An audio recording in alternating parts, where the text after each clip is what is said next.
Am I always there? What?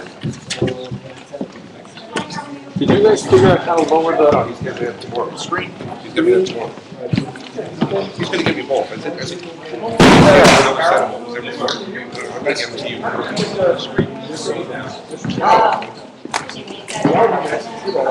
Yeah.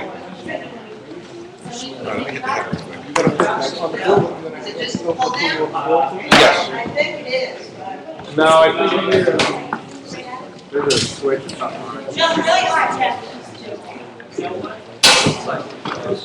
I think last time it's on a switch because I think it. Oh, no. Save yourself.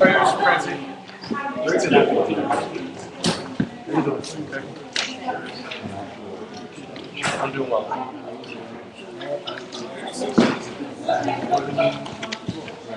We're just doing a replay of what we did last time.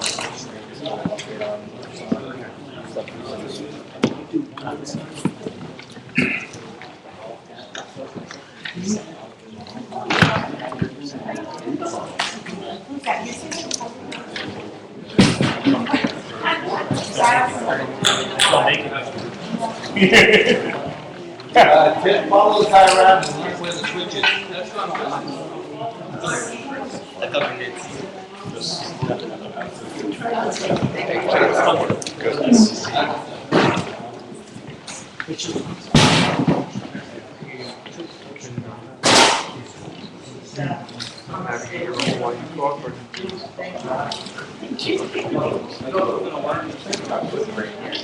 Yeah, that's good.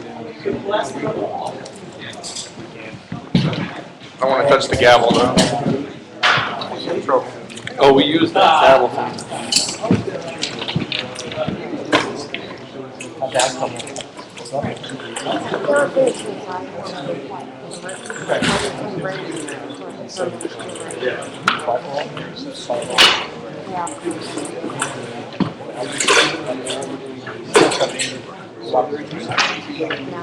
But I don't know. I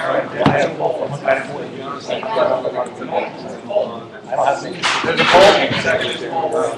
I'm not going to do anything. But I was like, this makes sense. What was coming on the money? I got to check. Can I get you? That's what I Yeah, thank you. So are you?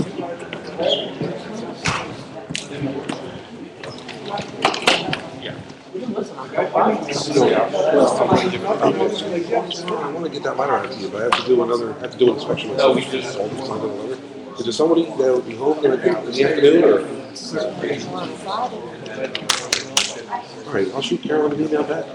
Set something up. I want to get that done for you. I understand. So it's just going to be that way all week, and I'll be late. Not a problem. All right, we'll figure it out. All right, that's what you can do. Yeah, thank you Okay, so much. no problem.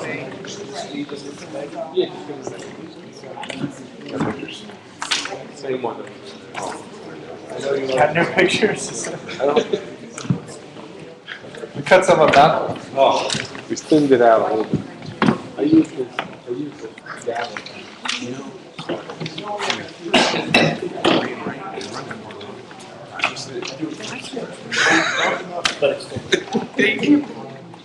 Guys, you okay with the flight?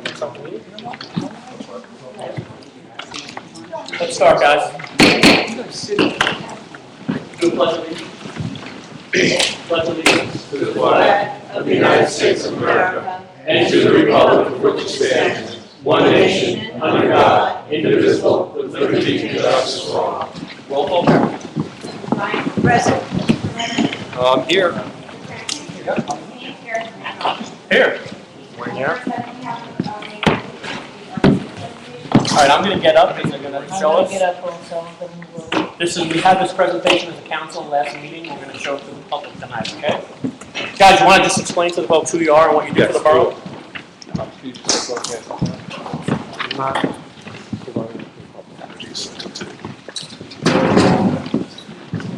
My name is Lee Wordsman. I work for a firm called Arcadis, and actually I work for a subsidiary called Rostan Solutions. We've been hired by the town to assist in preparing applications to FEMA to help the town receive public assistance for municipal facilities that have been impacted or destroyed by the storm. And we're also in the process of working with the town to develop an approach to private property demolition removal, private property debris removal and demolition. So that's what we're going to talk about tonight. But I'm just going to start by giving the council a little update on where we stand with submitting what are called PWs, project worksheets. That's a mechanism that FEMA uses for municipal agencies to get public assistance. So I've provided to the council a listing of the various project worksheets that we submitted, and just to give a quick synopsis, essentially, to date we are working on $2.7 million worth of public assistance work. We've submitted to FEMA, and their percentage of their share of that is 75% right now. There's an expectation that that'll be raised to 90%, but that hasn't happened yet. FEMA's portion of that is $2.094 million, and to date, FEMA has provided the town with $422,000 in reimbursement. And just when the council has a chance to look at these numbers, just note that this doesn't include any monies for mitigation at this point. That's something that'll be added in the future. So our purpose today is to give the public just a little primer on what private property debris removal is all about. So thank you, Travis. And this is Travis. Travis is going to pick up about halfway through the presentation. So who is Arcadis? Arcadis is a multinational engineering consulting firm, and Rostan Solutions is a subsidiary of Arcadis. Rostan is specifically focused on coming into places where there's been a disaster and working on primarily debris removal and grant management. So the kind of things that are happening around here, this is the type of thing that Rostan does. They've been involved in Katrina, in ice storms, in the tornadoes in Joplin, Missouri, a number of different places.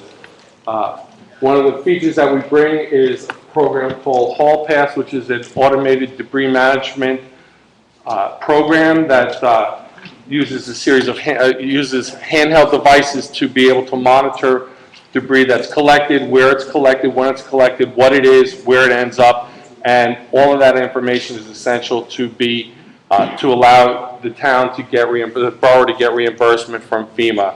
So as private property debris removal goes on, you may see folks out with these handheld devices. That's what they're doing.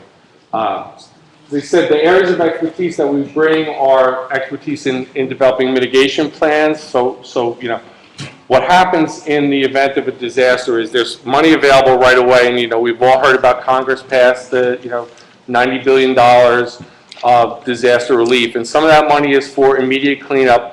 Most of that money is for mitigation, to help you to improve things so that the next time a storm comes, damage maybe won't be as significant. So, when I was talking about the numbers that we're talking about, that I was just quoting earlier, those numbers are numbers for the cleanup portion. And then the mitigation portion will probably be a much larger number, and we're developing that as time goes on. So, and our other areas of expertise are in emergency management. When this happens, the towns or boroughs' resources are stretched, we can come in, and that's what we're hoping to do with private property debris removal, is come in and be able to be a program manager for the borough, and to aid in the overall recovery process. Our goal tonight is to give you an understanding of private property debris removal and the complex process that entails, and our goal as a firm working with the borough is to maximize the benefit that you receive through the public assistance and hazard mitigation programs to lessen the brunt of recovery that the borough is responsible for through the programs that FEMA administers. So we're going to talk tonight about the private property debris removal, PPDR, and demolition, the scope of work that we presented 2 weeks ago to the council. And it consists of a number of different parts. The contractor procurement process, private property eligibility that you work through with FEMA, how we develop a process to be able to enter private properties, to to do this work, how we monitor that work, and then what we do to get reimbursement from FEMA. So contractor procurement assistance is how does the borough identify who's going to do this work, who is going to go out and collect the debris, and I'm sure you all have seen, lots of stories in the newspaper about the, firms that are doing debris collection and how much it costs, are the costs fair, and the role that we would play here is to identify a contractor and then to be able to monitor that contractor. The way we do that is to work with the borough to create a request for proposal to send out to potential contractors who can do that. The contractors have to have the equipment. They have to have, trucks with booms that can pick up this material and safely move it away from the community and to disposal. We do that by setting up a bid scope, a schedule for bidding, and then setting up selection criteria. So one of the things that we'll do is try to maximize the use of local businesses, local providers, and small businesses. And then it says we'll assist with issuing the RFP, but our goal is to really serve as a program manager, to be able to handle this with it not becoming an additional burden to the borough's resources, which are already, fully engaged in recovering from this disaster. And then ultimately what we come down to is we'll have a list of contractors that have submitted, and we need to make a decision. And the things we look at are, do they have the capacity and resources to do that work? Do they meet the criteria we have? Are there firms that are local that should be given an extra look? And then finally, what's the cost of all this? Is the borough being offered a fair market price for the work that's required? So I'm going to turn it over to Travis now. He's going to talk about the actual private property debris removal. Hi there. I don't know if I didn't hear Lee mention it, but public's not our normal audience. We usually talk to municipalities about these kind of things, but we changed a few of the slides to tailor it more toward the audience. So we didn't really talk about this stuff. The borough knows kind of a lot of this stuff already. So, but we wanted to bring it to the forefront today, so you guys can kind of understand what's going on. I didn't mean to start by saying we're not FEMA.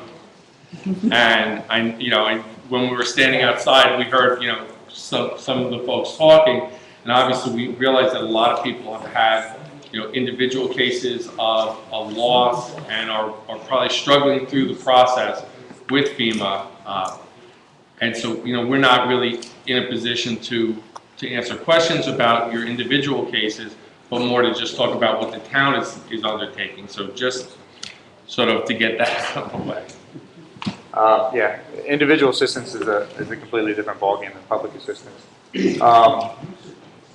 PPDR and demo, private property debris removal and demolition, is a program that FEMA does offer to municipalities when an event such as a hurricane like this occurs. Just to kind of give you an idea of what PPDR and demo entails, private property debris removal is essentially a process in which there's three ways it can happen, but essentially it's a process in which a contractor receives the go-ahead to go onto private property, remove debris that at this point hasn't been removed, do any tree work that hasn't been done at this point, whether you have damaged trees that are dying and need to come down, whether trees have been cut but people didn't have the ability to extract the stumps that are still remaining in yards. And any loose debris that's generated as a result of a natural disaster becomes eligible to be removed from the property. Demolition, it is as it's stated. Demolition is basically the removal of a structure that's on improved private property and needs to be removed for various reasons. Generally, these structures are condemned. Inspectors will go in and say they're not safe to enter. Structurally, they have issues that basically don't allow people to inhabit them. The basis for all of this type of work is to reduce and remove the hazards and risks associated with these entities, whether it be loose debris or whether it be a structure that's unsafe to enter. Just to kind of give you an idea of the parties that are involved, we did mention FEMA, the state's involved, NJDEP is involved, the borough is going to be involved in the process. A monitoring firm, which we are a monitoring firm, and a contractor or multiple contractors will be involved in the process. People that can apply for these programs, any private property owner, and when I say private property owner, referring to improved private property that has a structure on it. Vacant land's not eligible for any of these programs, so if you have improved private property that has a structure on it, you can apply for it. Applying doesn't make you eligible for it. Just to kind of give you an overview of some of the eligibility criteria. FEMA makes the ultimate decision whether or not your property is eligible, because FEMA's at the end of the day picking up 75% of the check. We have ways to make things appear eligible that otherwise might be questionable. In FEMA's eyes, FEMA's kind of very black and white. You introduce yourself to a lot of different people with FEMA. But our job is to step in as a program manager and present this in a way that, you know what, this will have a major economic impact to the community. There's structures out there that need to be removed, structures that need to be decontaminated, structures that need to have work on them to be able to bring the economy back. One thing to talk about this process a little bit. The borough's identified, and I don't know the exact number, but I think they've identified at this point about 80 structures that they feel need to have some sort of work done on them. The borough submits those properties to the FCO, the Federal Coordinating. There was a distraction in Oh, that. sorry. How many structures was that? I think you've identified 80 structures at this point. Is that approximately 80 structures at this point? Yeah, that's what I heard. And that's a preliminary assessment. There'll be a much larger assessment that's done, essentially of all this. Basically, they lay a map, the damaged zone, and we'll probably end up doing evaluations of all the structures that are in the damaged swath. Is there going to be a list provided of all the structures? There will be, to a degree, and what's going to happen is this list is going to get generated and continually grow, but the best way to start to generate this list is through public participation. And I say that, I'm going to get into the process of right of entry in a little bit, and we'll kind of talk about how we generate that list, because ultimately the list needs to get submitted to FEMA for approval, and once FEMA approves that list, then we're eligible to do work on it. Okay? Go ahead. And how are we notify the people who's responsible? How is that? I'm gonna talk about it here in a little bit. There's three processes. There's a right of entry process, there's nuisance abatement, and then there's emergency action process. Okay, there's three processes that can be taken to do work on these structures. The right of entry process, basically the homeowner is involved in the entire process. The homeowner basically grants you access, releases liability to the contractor to go do work on the process. So you'll be involved in the process. We'll have interfacing. Nuisance abatement is about a 2-year procedure where homeowners abandon the structure. They said, we're done with it. We're not going to deal with it anymore. We're moving to Florida or wherever we're going, but we're out of here. When that route's taken, the structure is essentially going to sit for probably 2 years until the borough files the paperwork. They go through the coding process. It goes to the state, and the state eventually says, okay, at this point, we've wasted enough time and we can take it down. It sat there for 2 years and destroyed the value of the homes on the rest of the street, but that's essentially what's going to happen. The third one's an emergency action. In the event of natural disasters like Hurricane Sandy, they tend to at times waive the nuisance abatement process, and they basically do what's called an expedited process, which when I say expedited, it's still not going to be overnight, but it might shrink it from 2 years to 3 or 4 months. Okay. I'm sorry, just follow-up question about that. If there, I'm sorry, your name again? I'm sorry, Melissa McAleer, 52 Barbary. If the owner has already left, but there's a bank mortgage involved, how does that play into the second or third option? When you say the owner's left, does the bank now own the property? Yeah, there are a lot of houses here that are already in foreclosure that have been basically, Right. the homeless have walked away. What happens in that situation, we'll set up commercial and we'll set up private. project worksheets. Lee mentioned project worksheets, but basically what FEMA does is said this is, if it's bank owned, it's at a point, it's a commercial structure at this point. The bank owns it, the bank's trying to sell it. It's essentially a commercial use structure at that point. You're not running a business out of it, but a commercial entity owns the property. A private resident owns it, it's a different ballgame. But we're doing this exact same process in brick right now.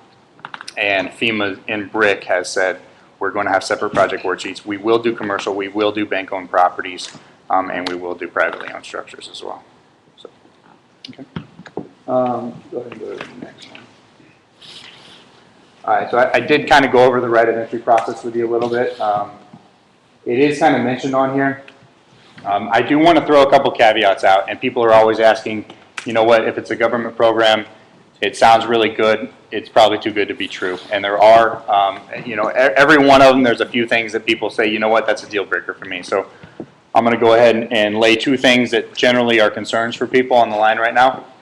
One, the homeowner will be required, if they follow the right of entry process, to sign a hold harmless agreement, okay? That basically releases the state, releases any government body and or contractor that's hired by the borough of any liability if any work's done on that property, okay? And the second one is duplication of insurance benefits. You do run into situations where an insurance company has provided a homeowner with a check specifically for the removal of a structure or the demolition of a structure, whether it's $2,000 or $100,000. If the borough gets funds from FEMA to do that work and the homeowners are to receive funds from the insurance company to do that work, you will be required to forfeit that portion of the funds back to the borough. Okay, so those are two things that really kind of hold people up. Yeah. The liability question. You say the owner will hold harmless. All parties. All parties. Yeah. All parties. Does that mean if contractor you hire gets hurt or dies, who's responsible? Sorry. If the contractor you hire gets hurt or dies in the demolition process, You're not responsible as a homeowner. so You are not responsible as a homeowner. what are you responsible? Yeah, you're not responsible if they screw it up somehow. Essentially, if a contractor comes in and they're taking out a tree and they knock the tree over and the tree falls on your back porch and destroys your back porch, you can't hold them liable for the damage that they caused by doing work on your property. So, this what you're talking about is the name of your rights of recovery with them. Essentially, yes. Okay, I talked about the access options, condemnation, emergency access, and the right of entry. One thing I do want to mention,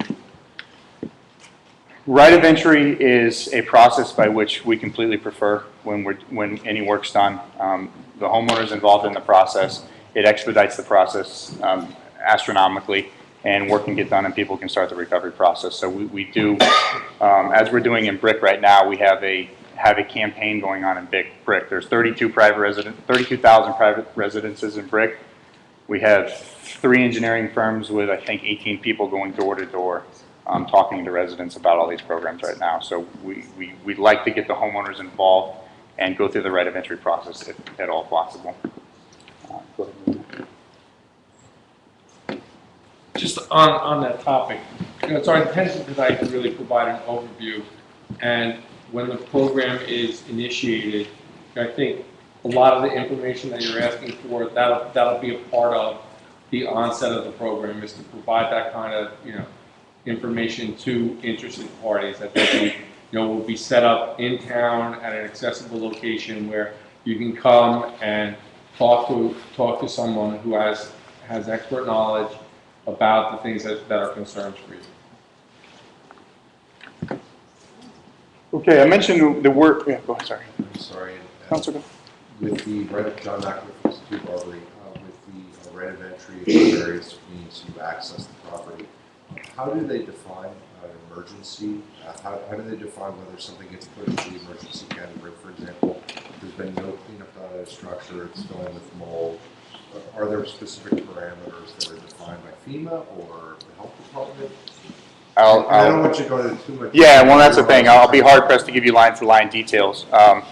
But generally what we look for first is what's a health and safety hazard, okay? If you have a situation where you have black mold in a residence and you've got kids playing next door, and the structure's been abandoned, it's an immediate concern for the community. It will be addressed as an immediate concern. Not to say that we give preference or priority, but we look at it. What's the highest concern in the community right now? And if we have neighborhoods that, homes have been abandoned and they're traps for children or people that go on those properties, those will be the first properties that are addressed. If I may ask, you mentioned specific worksheets, was it, for? Project worksheets, Project yes. worksheets for commercial versus private. That is, I think, a large concern in this community, as it is in many others, because of commercially owned properties. Are the rules different for the way you can get right to access or demolish that property? Yeah, I don't expect you to detail them, but are they vastly different? No, not really. Basically what happens is, and when I mention the word public assistance, these programs are generally used for public assistance, and that's for the residents, okay? It's not used for commercial entities. Generally speaking, commercial entities are expected to have insurance, expected to have their own means to cover these types of things. In situations that are, as devastating as this was, FEMA will agree to address some of the commercial concerns as well. So that's what we're seeing across the state is FEMA is agreeing to address the commercial concerns. In other places I worked, FEMA said we're not touching it, but here it seems like they will be. So, I want to talk a little bit about who we are. Lee addressed it already, but we are a monitoring firm. One of FEMA's requirements is that once the borough goes through the procurement process and hires a contractor, that they hire a monitoring or a consulting firm to oversee the work that the contractor is doing. We talked about project worksheets and getting reimbursement. That's the purpose of a monitoring firm, to make sure that the contractors is doing the work as identified in the scope, make sure we're covering all bases, and make sure we're maximizing reimbursement for the borough and essentially for the taxpayers of the community. We talked about Hall Pass a little bit, and we have a property management database that we maintain internally as well when we're doing work on properties. But the main thing I want to talk about here is field personnel roles, because our emergency management division is not a big division. We have 14,000 employees in our entire company. We have about 15 people in our emergency management division. And the way our business model works is we go into communities and hire locally. And it's not a benefits guaranteed full-time position, but we hire local temporary employees every community we go into. We've had people in Brick and some of our other communities that we've had on board with us for 7 months now. All of our contracts are New Jersey prevailing wage rate contracts, so we do pay the prevailing wage rate in New Jersey. And how are those people vetted? We actually talked to how are people vetted. How are people vetted? How do you get these people, these local people that you're hiring? What guidelines do you follow, and are they vetted? Are they looked at, Every person that we hire is submitted to a background check. You have to have a valid driver's license, you have to have a criminal record. Can you have them arrested? Yes. No. Okay. I don't think we've had that circumstance. We haven't had, I don't think we've had anyone that needed to be arrested, so. Can you be hired if you've been arrested? Oh, if it depends on what the arrest was for. Felonies are the line, generally speaking, yes. The contractors you hire, is that done on a competitive basis? It is, and we ourselves won't hire the contractors, the borough will hire the contractors, but it is competitively bid. By the borough. Yeah. By the borough, yes. But no, the hiring process, yeah, we have a background check. Lee actually has hired about he's hired 125 people since November. He conducts a lot of and by and large have had just tremendous experience with it. I mean, as I'm sure everybody here knows, somebody who's looking for a job. I found, we advertise on Craigslist, we go to the unemployment office, word of mouth also. But we've been really successful in getting people who are really interested in working. It's, the pay is reasonable. You get paid time and a half over 40 hours. But, you basically work sun up till sundown, so that filters out a lot of maybe less desirable candidates, because after one day of working sun up to sundown, If you want to work, you're going to come back, and if you don't, we're not going to see you again. And generally, what I've found is that the folks that we've hired have been really reliable. Some folks, who have had like a felony in the past have identified that, and when it came out of background check, we were able to work with that. The background I check have a showed. concern that someone with a felony is walking onto the property, Yeah. or doing something on the property, Yeah. particularly when I'm not home. Of course. And so I would want to know the people who were vetted and were clear legally. And because you're absolving yourself of any Yeah, no, I understand your concern. responsibility. It's something we should could, happen. I think that's something we could address as we move forward. Okay. So I think it's obviously it's a legitimate concern.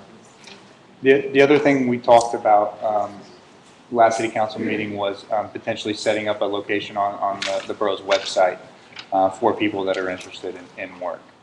So if we end up doing this work and we need to hire, let's say, 15 employees, there'll be we're most likely going to put an outlet up there for people that want to apply. So, okay, go to the next. Reimbursement assistance. This is kind of, I don't want to say this is our main goal, but this is why we as a company more or less exist, to be able to maximize the reimbursement that the borough receives. Contractors do the work. We actually reconcile all the invoices, make sure that the invoices are accurate before they're submitted to the borough for payment. Okay. New Jersey has a fast pay, and I don't remember what it's called, but a fast pay a rule that basically says contractors have to be paid within 30 days if they're hired by a municipality. So we reconcile those invoices, and then what we do is we put together the project worksheets that says, this work's been done, the borough's paid the contractor for this work, now the borough needs to be reimbursed for it. So we put together the project worksheets and submit them to FEMA so the borough can be paid. Yes, sir. When the contractor quotes, besides the cost, does he also quote the time? No, well, I'll give you kind of some ideas of how these contracts are generally bid. There's a bid schedule, and the bid schedule has line items on it. And the line items generally look like, this is the cost that I'm going to associate with removing a tree. This is the cost I'm going to associate with removing a stump. That you're Not the contractor. So we'll develop a scope, and within that scope, it's going to say, I want you to fill out this 20-item bid schedule. We're gonna give you some estimated quantities, and I want you to put a rate right next to it. They don't bid time and materials. That's a contract that usually once the emergency process has ended, and usually the emergency process is early on when it's all hands on deck, clear the streets, get the utilities back and running. Once that's done, time and materials contracts kind of step back out of the way, and everything gets competitively bid based on these line items. So So do you set up a critical path? Tear down a house, right? You set up a critical path of events so that the guy's not there a year? Oh, no, yeah, absolutely. Who doesn't agree? Set up you mean the path of events. To tear down a house, there's a 19-point checklist, okay? There's 19 items that have to be fulfilled. So that's the critical path. It is, there's, I think, 11 of them have to be fulfilled before any work can be done. The work's done in about 3 or 4 of the items, and then the last couple are closed out. So you can estimate the time of that process. If we get the homeowner to sign over, to sign an RV form. If it's done through the nuisance abatement proceedings, it's out of our hands. Actually work. Yeah, the actual work done, if you're tearing down a house, it's done in 6 to 8 hours. Everything will be gone, all that will be left is either ground or a In 6 to 8 hours. If these houses are filled with mold, Right. isn't there some kind of procedure you use to protect the environment around from the The mold? state will, The state issued a 174-page demolition guidance, and the DEP issued it. If to demolish a house, you have to follow the DEP. There's a lot of detail in it. Where's your firm going for borough-owned properties? Borough-owned properties. Lee's been involved in this a lot more. I'll just kind of give you an overview. The first aid center, the fire department, town hall, the community center, all of those facilities are being looked at for mitigation and actually to do permanent work on them. when he gave you the numbers earlier, $2.7 million, that $2.7 million was going toward restoring and renovating and bringing these buildings. And the majority of that money is for reimbursement for emergency actions that were undertaken, you know, in terms of things that were done right after the storm, and for the,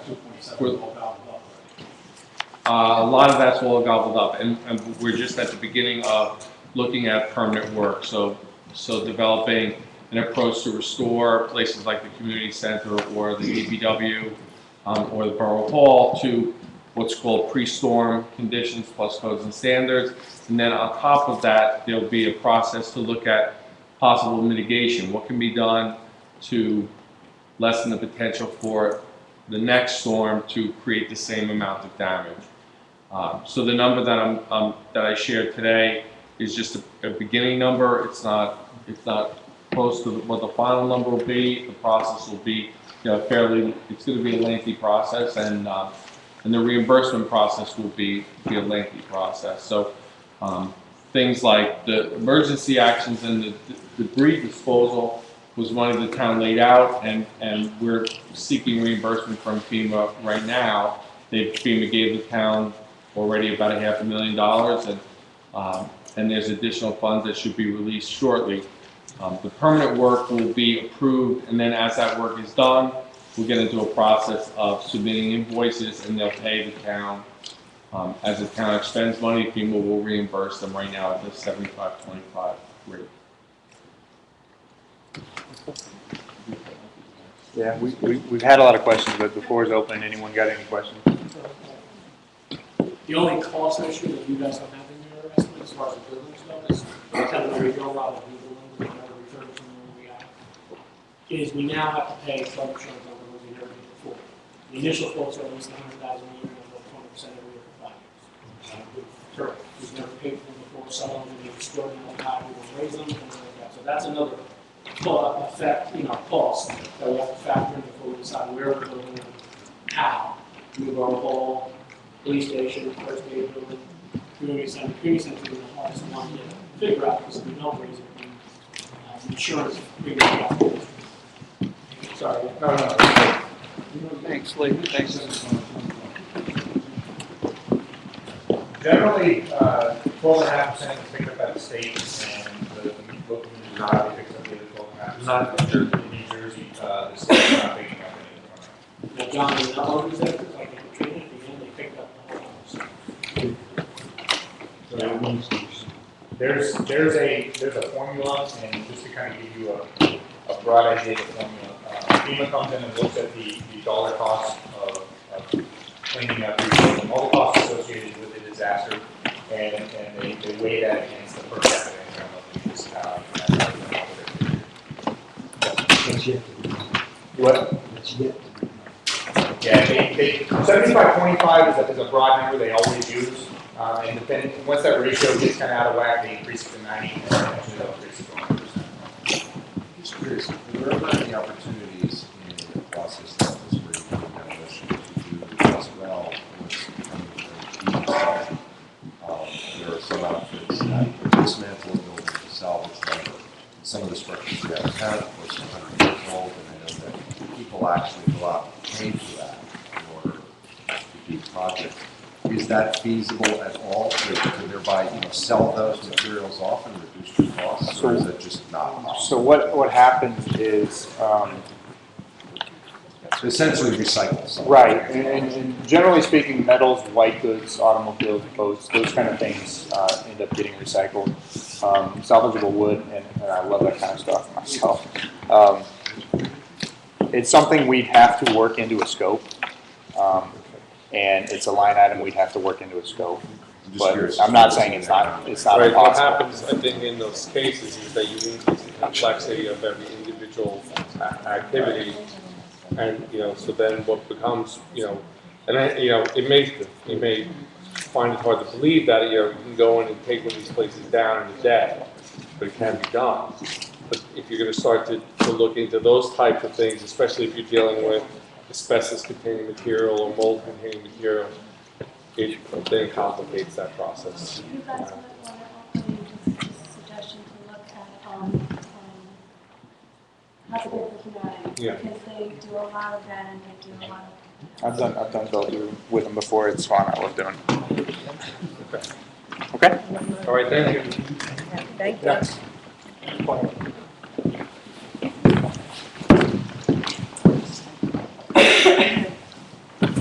Okay, okay. Okay, we got, anyone have any questions or concerns at the table on the consent agenda? No, I'm with it all. Yes, 13, 14. Okay. Proceed, Coach Porter. Excuse me. 112. Extension of license premises. Okay. You want to speak to that? You want to take it separately? You want to talk about it? Take it separately, please. Okay. I'll offer it with Mr. Francis' recommendation of 112, talking about separately. Yeah, can I interrupt for a minute? Sure you can. Carolyn, did you want to talk about the supplemental payment of bills under the consent or no? No, I was gonna do that a second item. More than fine. Okay. Okay.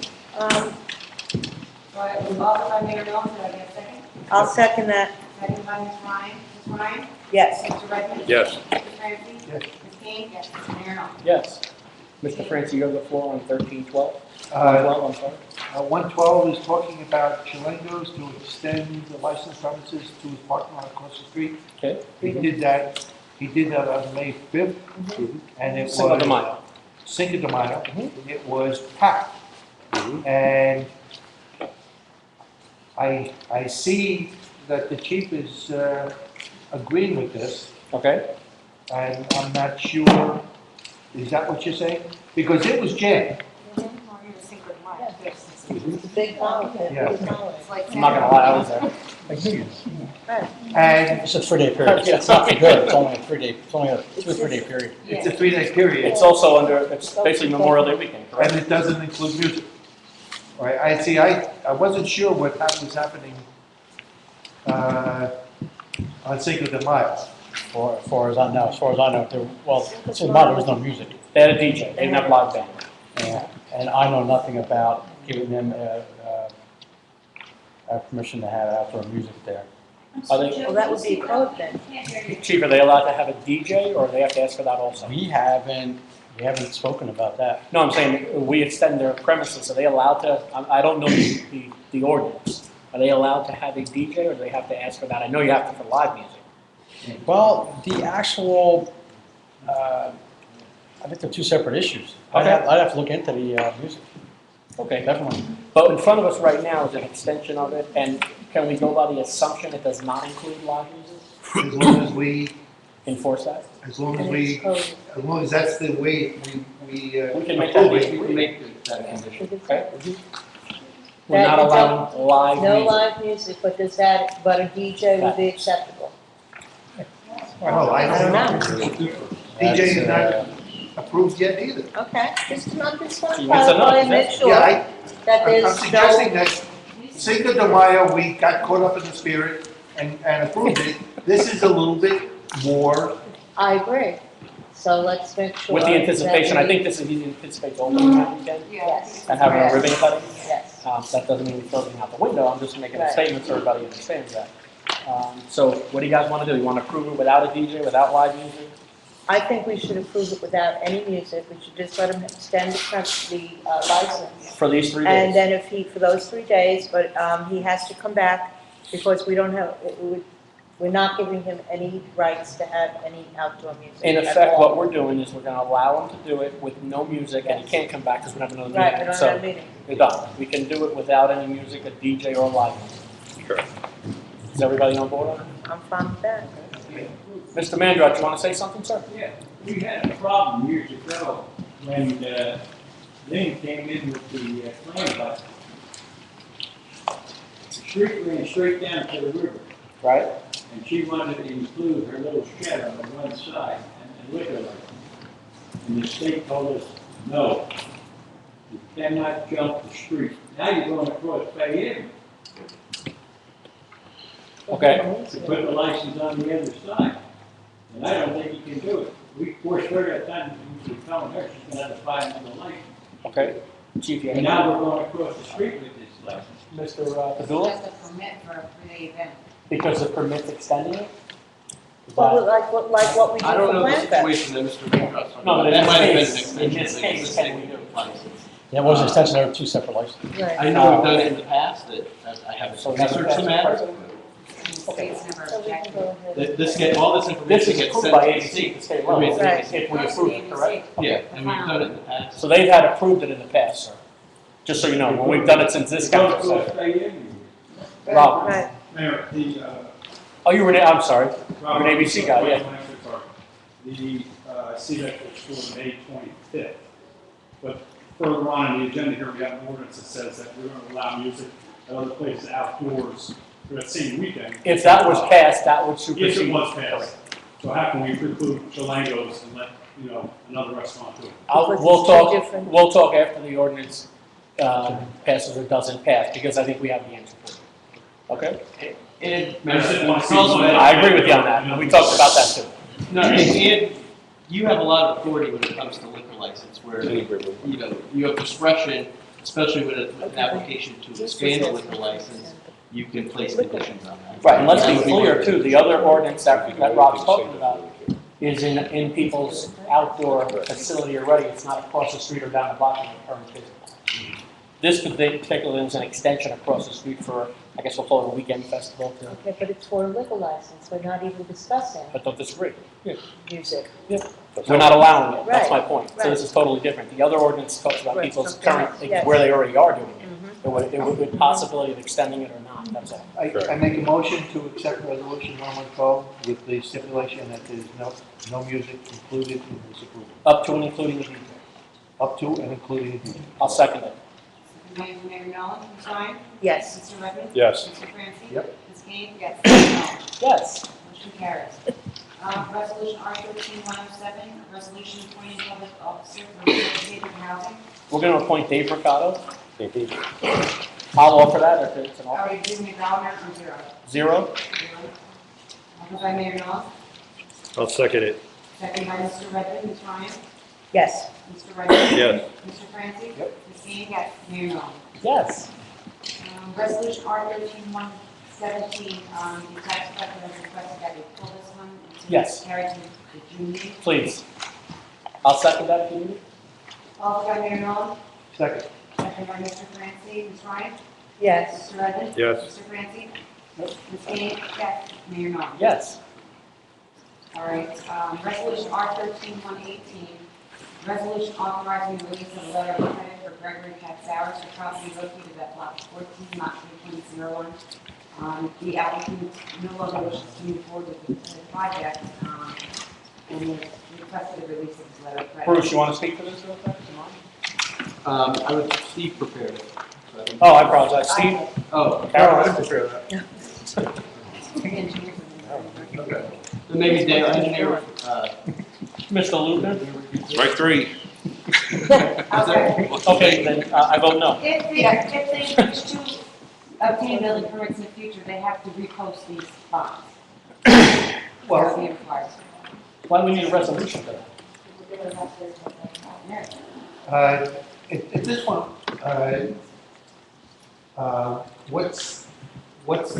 what will then be the status going forward of his permit to do whatever the project was? Right. I'm not familiar with it at all. Is this for a house, I believe so. one house? I don't remember. It was a subdivision. For application, So at And this he's point, vacating it. his resolution died. 2007.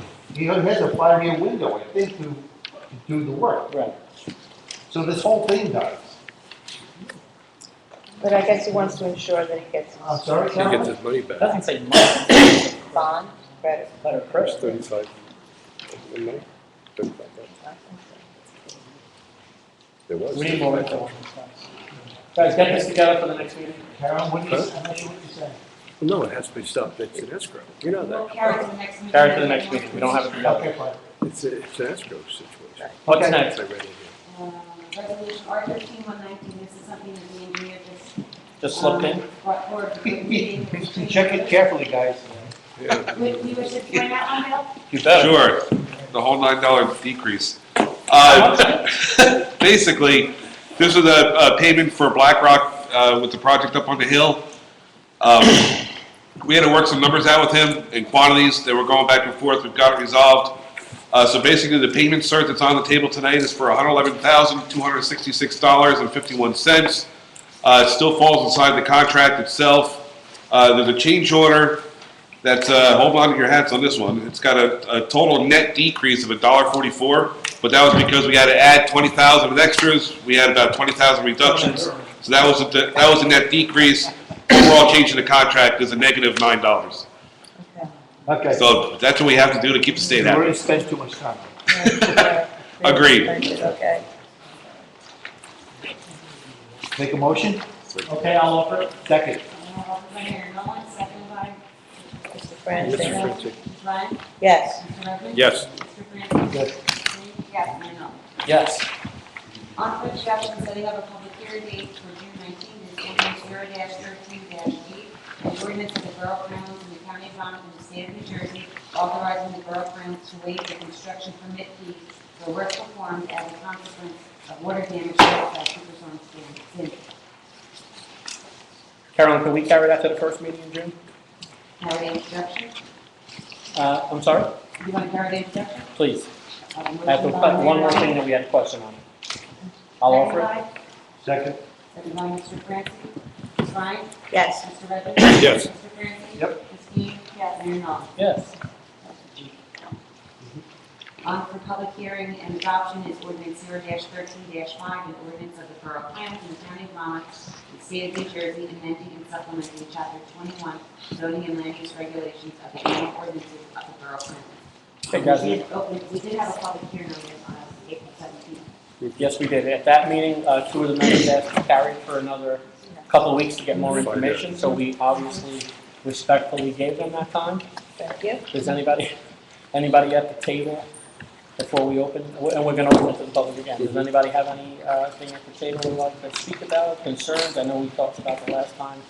We had some questions. Did everybody get their answers? I did. Okay. I requested that it be tabled until I got more information, and the information I received was satisfactory, Okay. and I'm ready to move ahead with this. Everybody at the table, Mr. Redmond, you good? Yes. Okay, let's open the public portion. Folks, this is specifically on 13-5 zoning ordinance ADFE.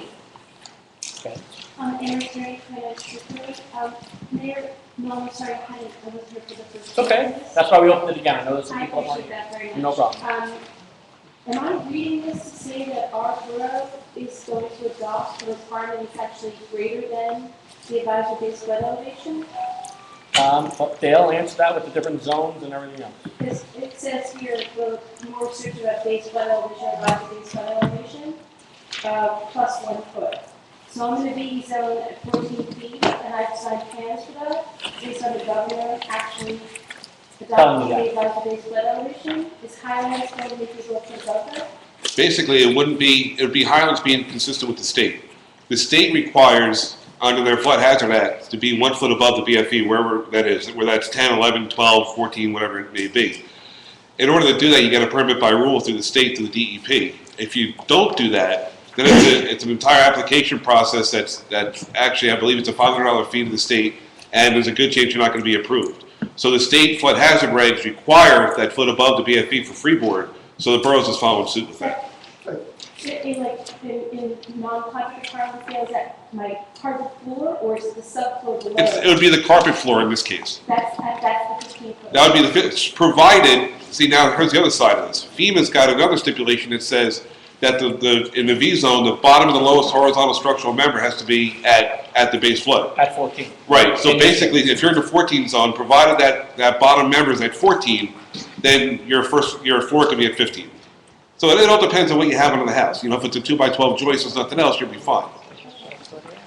What we've heard from a lot of people is that the type of construction might change, but they're not waiving on the 14. It might go back to AE, but they're not waiving on the 14. Okay, too old to go up that many stairs. Tell me about it. I'm doing it now, I hear you. I'm down on South Bay, I think it's 15 or 16, but I'm thankful God it's there. Now, is this Name and address, please. Name and address for the record. John Baker, 15. Thank you, John.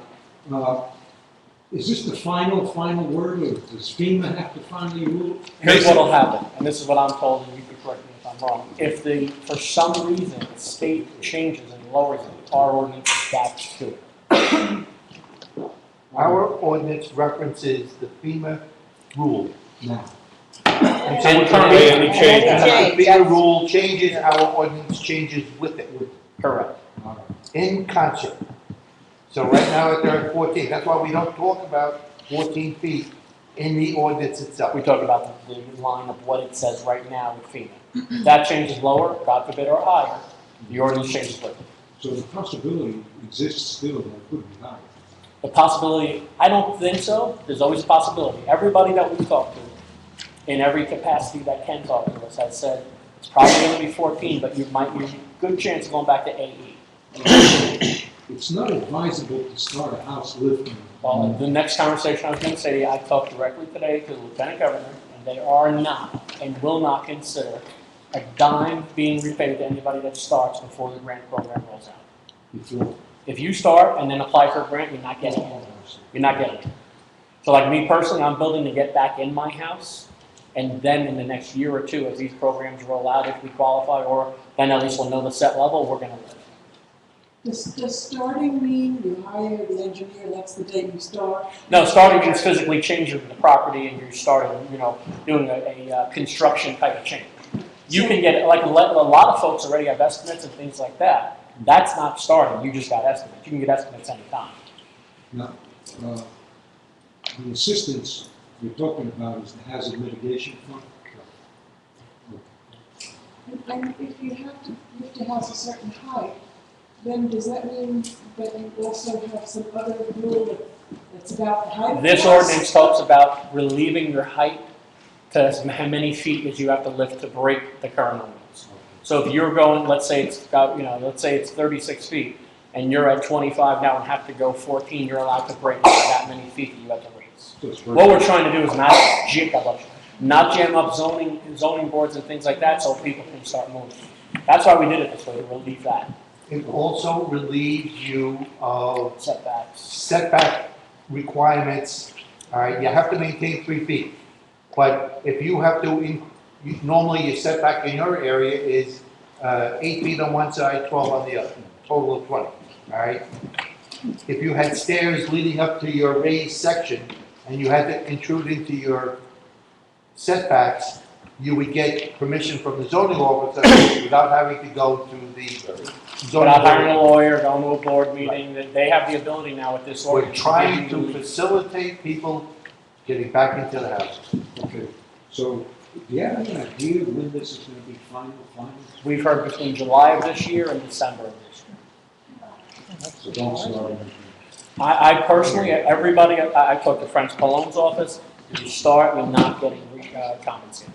So I'm personally doing that myself, so I can't tell you any more than that. I'm sorry, Mayor, but you're suggesting that it could be 2 years before this grant's available? I think it'll be 2 years where it's available. I think we'll have all the documentation this calendar year, and then common sense is gonna tell you that, let's say tomorrow we got approved, there's not enough people that's gonna be able to lift 1,000 houses or however many. No, it's a slightly different question. Okay, I'm sorry. I can't move back into my house without lifting, Uh-huh. because I have to change the footprint of my house in order to put stairs into the house. Mhm. If you're telling me if I wait till December, I can qualify for a grant, Correct. and then once the grant is approved, I can start the lift in January, February, that's one thing, but if you're saying I could get into the grant in December, but not actually get qualified to lift the house for another year to 2 years. I don't think it'll be quite that long. I think realistically, you're looking at start to finish of a 6-month to a year process. Because that's how it goes, that's how it's on the pay. From the grant or from now? From the date of we get the paperwork in, like right now, everybody that wants to apply for this should have talked to Dale as the floodplain administrator down there, and he has put you on this list. You can still get on. I'm sorry? They can still get on. Right, of course. I mean, this is the struggle, right? The struggle is, do I move back in or do I keep renting the house for another year? I understand. That's. And I'm in the same position as you. I Right, understand exactly what you're I saying. know, it's just, Are you, the question is that you're paying a mortgage on your property, correct? of course, And then you're paying rent somewhere else, of correct? course. My point is that I'm going to raise, I haven't been in my house since October 29th, I've been out. I'm looking to raise up, I'm gonna be up 14 or 15 feet. You're building brand new, though, I'm right? building brand new, Right. okay? I can't wait, I may not even qualify for that grant. That's my That's You point. know that. I put my house back together and I get So, my water. If you're, some people are hoping, I don't know, I wouldn't say yes you are, because I heard the amount of money that if people make, you're not gonna be qualified, and I'm out. Me too. It's, Well, I'm not going up, quite frankly, because I want to make sure we know, like the ordinance, I want to know where I'm going. You know, I don't want to go too low, that's the concern. You go to 14, then next week it's 16, you're going to pay 10 to 20,000 in flood insurance at some point. Not the first couple of years, but at some point. That's the challenge. But it's just true, but I'm sorry. Melissa McAleer, 52 Bartley.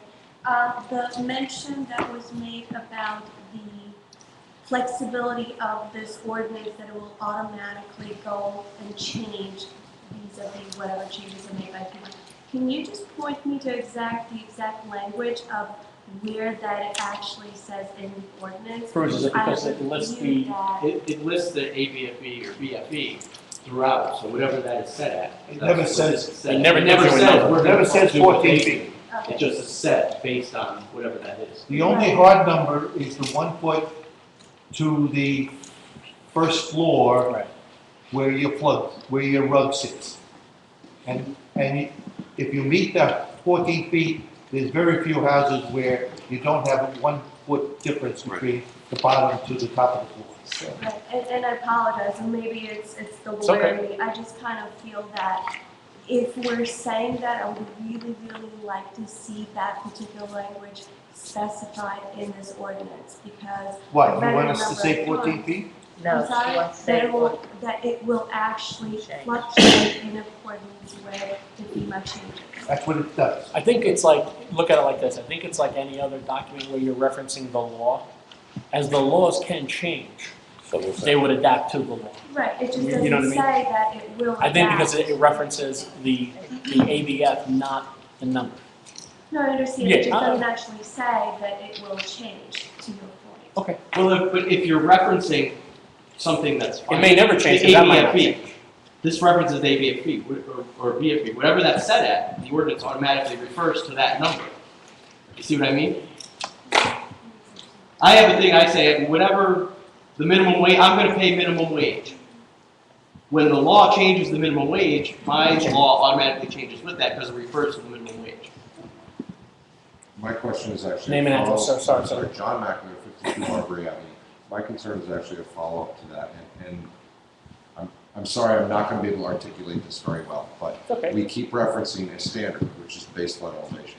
The advisory base flood elevation, I keep being told, is only that, it is Correct. advisory, it is not law. Correct. And FEMA says, listen, this is what we think it should be, but we haven't put a rubber stamp on it, so how are we setting up an ordinance that restricts us to something that is not set in stone and will likely change? I think this table didn't want people that want to move now. If you want to move now, you can move now on those advisory numbers. Everything's a crapshoot in this game right now. There's nothing. Unfortunately. And it's not the best answer in the world. Everything's a crapshoot. If you choose right now with the advisory, it's 14, and we're giving, the blessing to move forward because we don't want to hold you up because there's another hurricane season coming. And I think you And gotta if you use wanna common use sense too, because if you're in a place where every single, storm you get flooded, you probably can't wait for 2 years or a year and a half. Like the house that I'm going into, they had a little water in '92. And then obviously this one was wiped out. But the Irene had no water in the home, all these other storms had no water in the home. So you're rolling the dice, no question, but it's a pretty good roll of dice. It's not a 10-to-1 thing, it's probably 1 to 10. You know what I mean? There's been strong recommendations from higher authorities to adopt this ordinance, right? Well, We It's could not a have strong problems ordinance. if we don't. It's a mandate. Right. It's actually a There's mandate. repercussions. I if we mean, don't adopt it. Governor Christie is not going to put his neck out and recommend 14 if he has any hint that FEMA's gonna go higher than 14. Oh, to be in a problem. Oh, I mean, it's just not gonna happen, so, Larry, you can go first, then you. Okay. Larry Colby, 41st South Avenue. I think it's a well-run ordinance. What happened to me previously, I'm back in floodplain with one piece of property because of the height issue. And everybody's been wondering that, but the place I have directly on the waterfront, I'm in try to flip it. Because I was told I could go no higher, and what they're doing is protecting everybody from having that. And I totally agree with the attorney, he's saying it's just going to that rule, it says that's where it goes, and it will fluctuate, and it will fluctuate. And I believe it's gonna fluctuate higher in the next 20 And years. my neighbors were upset about me raising purity with a lot of stuff, and this protects you from that. I'm not upset now. Thank you, Ray, because I'm living one. But I'm just- Okay. Okay. Name and address, please. Hi, Cinda Raffensperger, 46 Second Street. I have plans, actually, in Dale, who's been very helpful, very, very knowledgeable through this whole process. But I'm looking to start work next week. Right. I have a lift date for next week. If this isn't voted on and put through, You I can't can't go. do work. 'Cause I am then we need a losing variance. money. Right. I just want to get this done, rebuild. We had serious questions Better last for month. the town. It's, Better for you. Better for me, definitely, but, I mean, I'm just trying to do the right thing, build And this, that's what build we're it trying to safely, encourage. have it approved, but I need this voted on. I had a conversation, and Becky obviously does this, part-time in the fire department, with Dave Parker. Right after this, he said, the main thing that we're gonna have to do, Dave is our OEM director, is after '92, we had so many structural fires, because, 6 to 8 months later, because we didn't have clear direction like this, and people just started rebuilding. And they did it without COs, or without permits, and da-da-da-da, next thing you know, we had structural fires. We're trying to eliminate all that, so we don't need another tragedy on that. I mean, this is a full-time job of, going through and figuring out Oh, yeah. what's to be You got done, at least hiring two now. people, getting different estimates, figuring out the permits. I mean, I'm in the solution center weekly. Dealing with I everything involved. know them all, and just trying to with my list of questions. But I really just want to get this started. And we want to, it kind of ends the chapter of the Yeah, victims that we all were to start with. yeah. I actually see. It is what it is, and I just need to I'm with you on that. get It's this just time to go. Yeah. Yeah, I actually see pulling in people like yourself. I agree. Johnny, you, and Melissa, and Starts the John, process. who have gone through the process to give a roundtable talk about your process for the rest of the oh, I residents. know a lot now. More than you ever wanted to, right? Yeah, and yours, I mean, at this point, we can pontificate from the table. By this point, you're walking the walk, so at this point, I think your situation is, not to say it's not easier than others, but you're not going to the grant process, you're not following those rules, you're. But I think there's a lot more people in your Yeah. situation than we I understand that, I mean, both ways suck, Right. basically, but, I mean, just personally, that's not gonna work for us. Well, look at it the other way, too. Waiting, it's We can't losing control too the much speed of the money, and I grant don't know if I We would can get it control anyways. Right. So, My parents. I just wanna get going. Good. Okay. Yeah, John Banger, 1500. You mentioned hazard mitigation and have income variables. You happen to know what that is? No. Well, if you earn what they think is too much, Right, we don't have any say on that, that's gonna be something that state, across the board from the state, we're not gonna weigh in on that. If it's something we feel, when we have the hard numbers is too low, we can offer objections to it and see if there's any waivers or anything like that. But on a case-by-case basis, I'm sure that would be addressed, not in a blanket. So we don't have any numbers right No. now. Sir. what were the income limits on Irene grant, which we just got? They didn't have any. They gave 0. So there's your But then again, there was only 10 houses. Yeah, you're. 12, yeah. So you're figuring Well- now with so many houses, they might be putting some This is restrictions. thousands of houses. The And, community you gotta development remember money something else. definitely has restrictions, as it always does. There's also probably be more than one round. I agree, and I think it's gonna be more than one pot of money coming out of different No question. sectors too. Our clothes up here in the north, because some of those things are all priced, we're thinking cheap and nothing's cheap. That's So correct. when they come up And we with- also have with our insurance and our adjusters and The everything. land is not good here. All right, we're gonna close the public portion. Carolyn, you wanna read it? Yes. On to third and final reading and adoption, ordinance 0-13-5, ordinance of the Borough of Towns in the County of Monmouth and the State of New Jersey, amending and supplementing chapter 21 zoning and land use regulations of the general ordinances of the Borough of Towns. I'll offer it. Offered by Mayor Mel. I'll second. Second by Ms. Kane. Ms. Ryan? Yes. Mr. President? Yes. Mr. Francis? Yes. Ms. Kane? Yes. Mayor Mel. Yes. On Go to ahead, second Phil. reading, public hearing, ordinance 0. Mayor, can I interrupt again 1 minute? Sure you can. Sorry, Carolyn. Bruce, now that this is adopted, how fast can I start approving these? I got about Tomorrow. 13 or sitting in the hopper waiting. Do it tomorrow. Once it's published, it's effective. She's gonna publish it tomorrow. Okay. Roll the dice. Just go. Publish for me tomorrow. I don't see being cautious. You're gonna get. No, that's sued fine. for I just allowing want to make sure I'm doing, I don't get any hangups. I don't see being cautious. I'm good with tomorrow. I'm gonna get these through. Exactly. Let's go. Call Carl. Not a problem. Put it on reverse 911. Go time, Dale. Okay. Go ahead, Karen. On to second reading of public hearing, ordinance 0-13-7, amendment amended section 3-2.3, enumeration of noises to permit the playing of outdoor games until 10 p.m. on Sundays between Memorial Day weekend and Labor Day, and to permit the playing of outdoor games until 11 p.m. on Sunday. All right, Karen, we want a motion to amend section 1 of ordinance 03-7 to delete subparagraph B2. Did I get a motion to amend section? B2 Okay. and change it to subparagraph from B3 to B2, correct? Yeah, you're eliminating paragraph B2 under section 1 and renumbering B3 as B2. So we're eliminating all the other Sundays, changing it except Memorial Day weekend and allowing that till 11, which is the original thought. For this year only. For this year only, because they're launching a couple of places back open for the holiday. So to clarify, we're permitting music to 10 p.m., 11 11 on Sunday, 11 on Sunday, and it stays at 10 o'clock on, 8 o'clock. stays on 10 o'clock on Friday and Saturday. Oh, yeah, and 8 o'clock on Right, every 8 Sunday, o'clock on And it- Sunday. which is currently now 8 o'clock. Right. So the only real change is we're moving, One day. It's one, Memorial Day Sunday. you're adding 3 hours of music from 8 to 11 p.m. on one Sunday. Correct. And that, just to go back to Officer Burton's point, that's if you already have the use to do it. If you don't have the use right now with your mercantile license, you can't open up and have a lot, you can't have Springsteen playing in your, front yard this weekend. Do you need that altered, or you? No, we're gonna start. Public portion, I'm sorry. Go ahead, folks. Name and address, Ms. Dillon. Lori Table, 32 Paradise Park. This is on the ordinance. Oh, this is on. This is just public portion on the ordinance.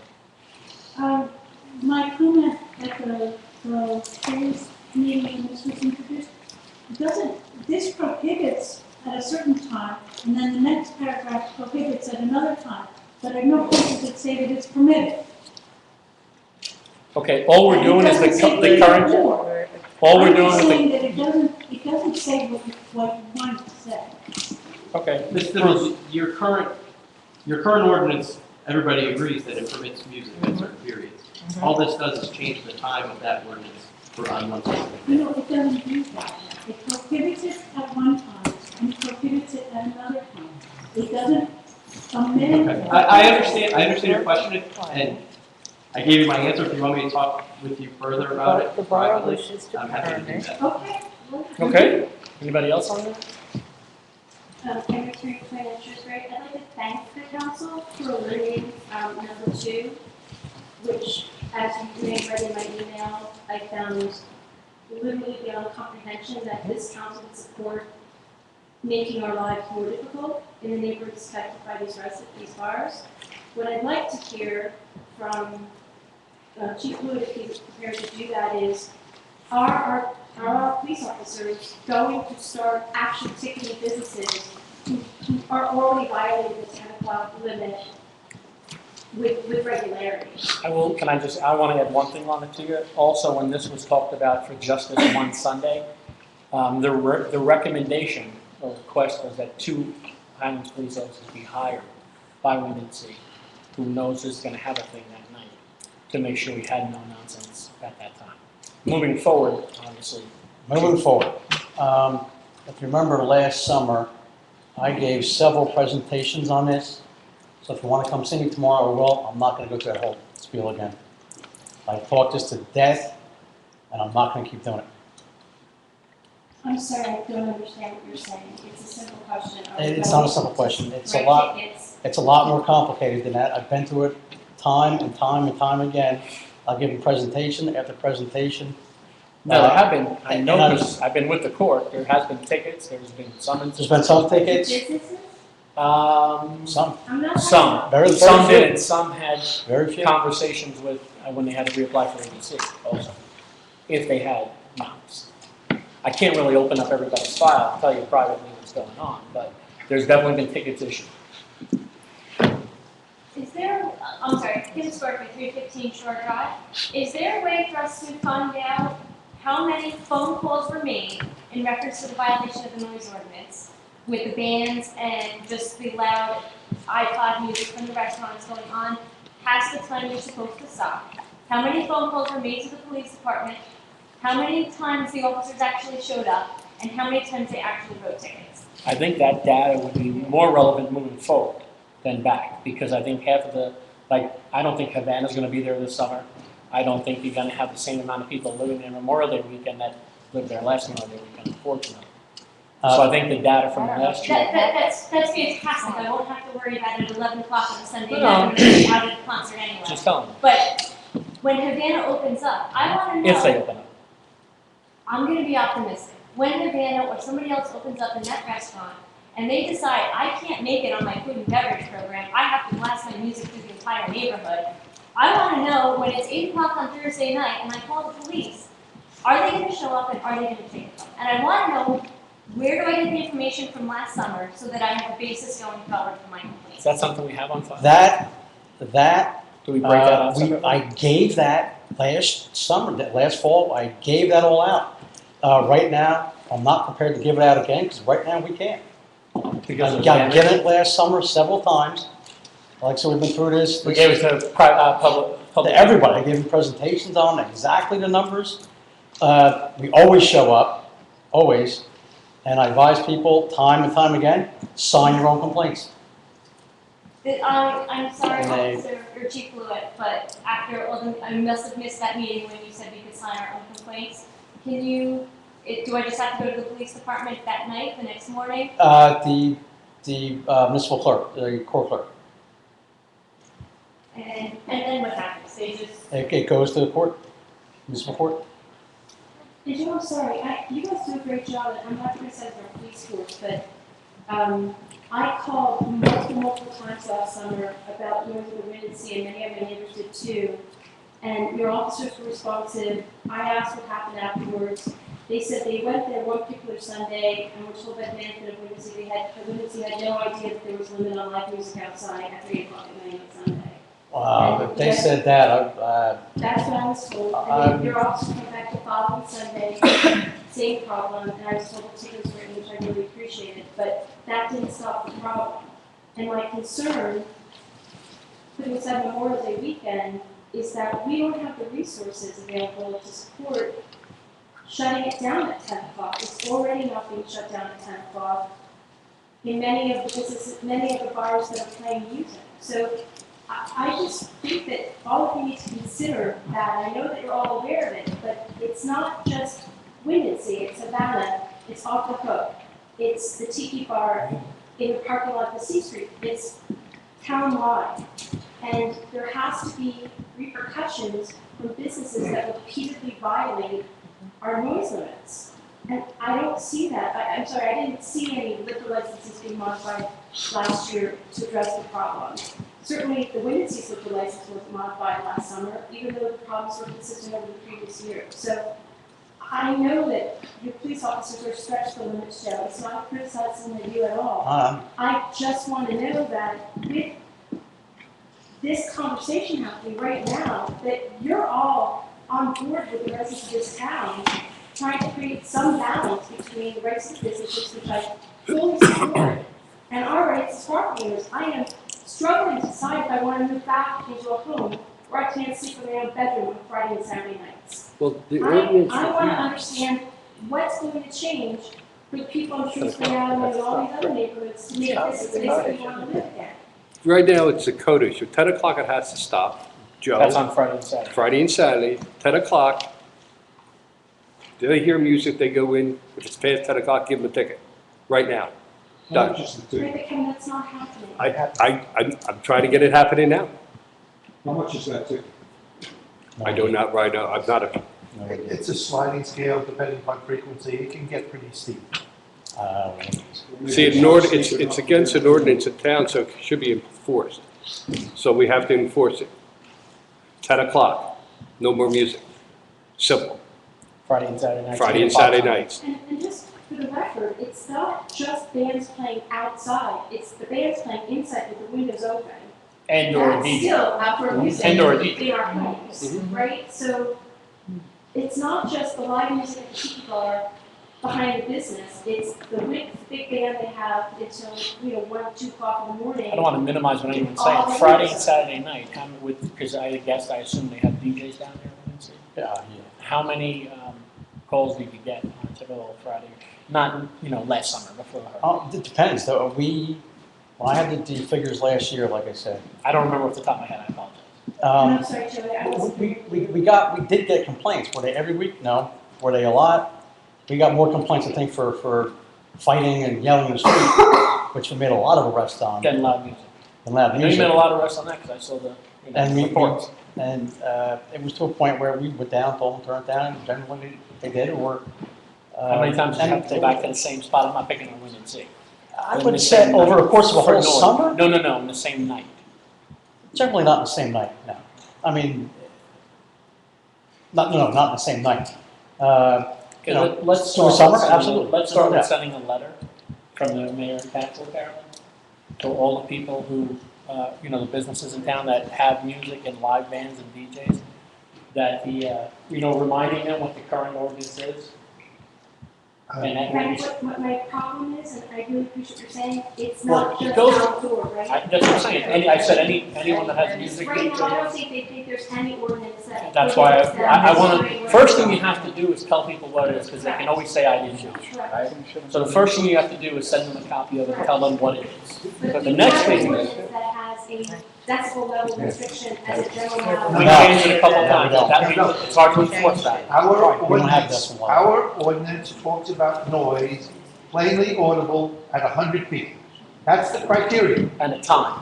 And that doesn't matter whether it's indoor or. It has nothing to do No. with where it's coming from. Thank you.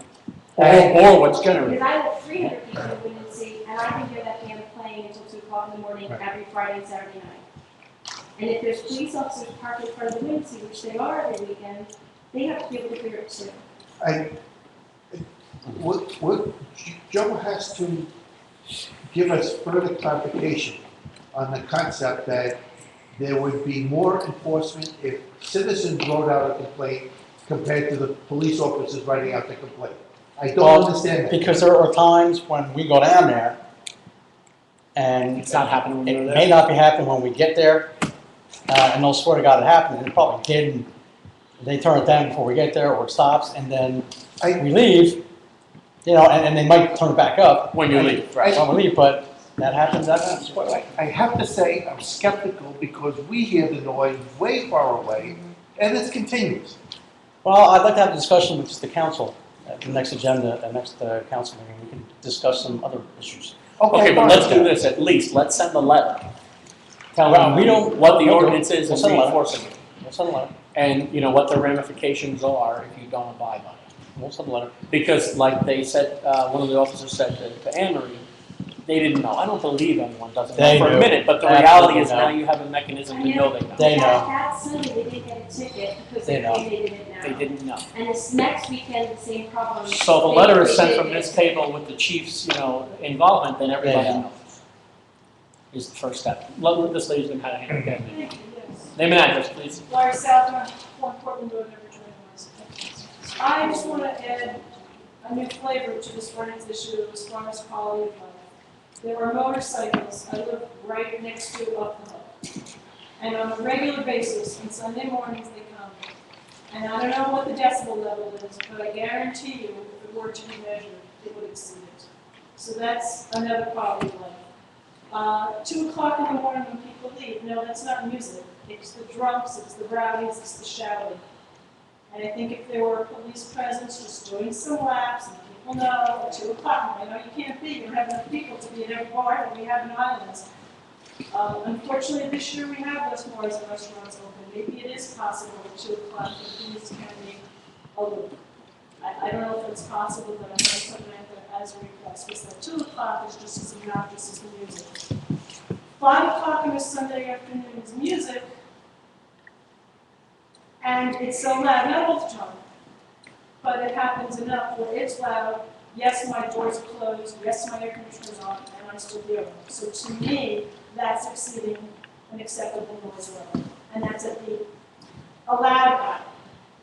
So there are a lot of quality of life issues that go with the noise ordinance, and I just hope that it's all part of the discussion, how to improve the quality of life, with all due respect to the business owners who have every right to earn a living. But we live here too, we We pay agree. taxes. And that's why we pulled back the other Sundays also. And that's appreciated. No. I'm so glad we don't have to talk about that part of it. But when I saw the ordinance to begin with, it just brought to mind Brought back a lot of all these bad other memories. noise-related issues, and I just want to go on the public record, and I'm sure that other people who would, I'm sure would agree with me without having prior conversations with them. It can't be just me, the cranky person who lives next I door. don't think it was just you, or else everybody else wouldn't be here. Clearly, right? Actually, I'm sorry. Yeah. No, well, I'll add my thanks. Name and address again, sorry. John Ackner, 52 Barbary. I will add my thanks to the council for reconsidering Part 2 of Section B, so we don't have to get into that. What I am wondering is what the town's legal authority is to give authority to our police force to do something like, look, we were here last night and we're here tonight, you're done doing business. That's the most expensive ticket you will ever get. And I don't know if that's legally possible, but certainly you need to give your law enforcement officers the tools they need. Otherwise, it's not fair to beat up on them. Anything you have are regulated by ABC, correct? What you can and can't do, and then there's some town rules. Yeah, but even with the ABC, even through the liquor licenses, unless, See, they have rights too, unfortunately. No. To, you know what I mean? You can't just. And listen, we go and enjoy these bars too, right? even with a liquor license, we have a lot of discretion, but we no longer have the right to walk in like we did in the past. 30 years ago, 40 years ago, and take the liquor license off the wall and say you're shut down. Those days are gone. You have to give them hearing and all. Oh, yeah. And there's actually a charging rubric too, based on the violation, there's recommended and presumptive. So a first-time offender couldn't get shut down.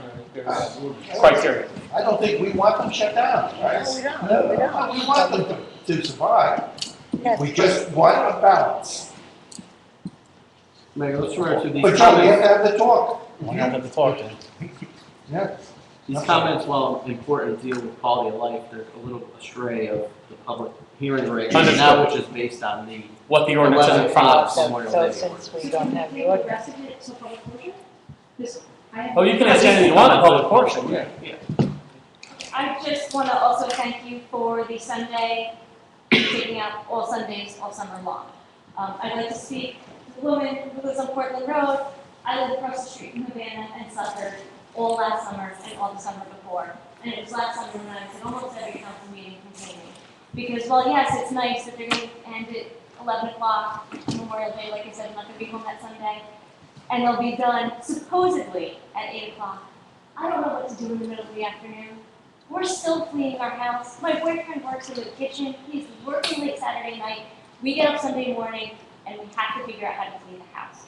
So while you're looking at rewriting the noise ordinance, something needs to be done about daytime outdoor music on weekends. Okay. We close the public portion on that? Just remember, the motion to amend the ordinance, I believe it may have been introduced, I don't even know if it was introduced, but it needs to be moved and seconded before you. Okay, I'll offer that motion. Second. Second by Mr. Francis. So this motion now is to amend the ordinance to remove that section. Correct, we're Okay. only allowing Memorial Day Sunday till 11 and no other Sundays in the summer, Okay. to clarify. Ms. Ryan? Yes. Mr. Redmond? I gotta abstain. Mr. Francis? Yes. Ms. King? Yes. Mayor Nolan? Yes. Okay, on for final reading of adoption is ordinance 0-13-7, ordinance amending section 3-2.3 enumeration of noises to commission language after the until 10 p.m. on Sunday, 15 Memorial Day and Labor Day. I'll offer it As amended. as amended. I'll second. Offered by Mayor Nolan, Seconded by Ms. Kane. seconded by Ms. King. Ms. Ryan? Yes. Mr. Redmond? I gotta abstain. Mr. Francis? Yeah. Ms. King? Yes. Mayor Nolan? Yes. Moving on to other business, we have third engineer status report. Dale, you're at the floor, my friend. You got it, my friend. I'll keep it short tonight. The road improvement project up on the hill with Valley, Woodland, Prospect, and Bayview. That project's been substantially completed and paved out. Contractor's currently working on minor punch list items. Then we'll be able to submit to the state, get final reimbursement for Woodland, and close that project out in its entirety. Highland Avenue, that project's also completed. Right now, we're just preparing the final closeout documents to send to DOT to also get the final reimbursement. Dredging of George Creek, we have received the emergency action permit from the DEP. We are also currently awaiting the acceptable use determination from the state, which allows us to dispose of the material through the county over to their facility. And the county is also currently preparing this cost sharing agreement after the meeting the other night. The North Street Stormwater Pump Station, we are currently addressing the comments received from the governing body in an effort to reduce the overall size of the station and keep the codes and standards intact. Bayside Drive, we are working with the contractor to complete contracts, get them underway, and then hold a pre-construction meeting and move on with that project. When is that scheduled? The pre-construction meeting, we have not scheduled it yet. We're still working with them on contracts. This is apparently their first job that they're doing as a GC, which concerns me. They've done work before under other contractors, not as a general. So we're walking them through the process of the paperwork right now. So as soon as we get them a little more covered with that over the next week or so, we'll get a pre-con scheduled, have Exxon at it. And what's your time frame in your mind for the project? To be the construction within a month. Okay. All right. All right, and that's, again, it'll be a quick hit. The house lifting program through Irene, I have good news to finally report. We have received the agreements. We got them from FEMA. They're currently under review with the attorney. Bruce will be able to comment further on that once he gets through the agreements, make sure everything's okay, get them executed, and we can finally get this project moving forward. Are those documents public documents? You know what? I'm not exactly sure. They were. I don't know how I received them. I got them from Carolyn. We're dropped off. They're in attorney review right now. Yeah, they're in attorney review, so I don't know if they're public yet. I'll defer to Bruce on that one.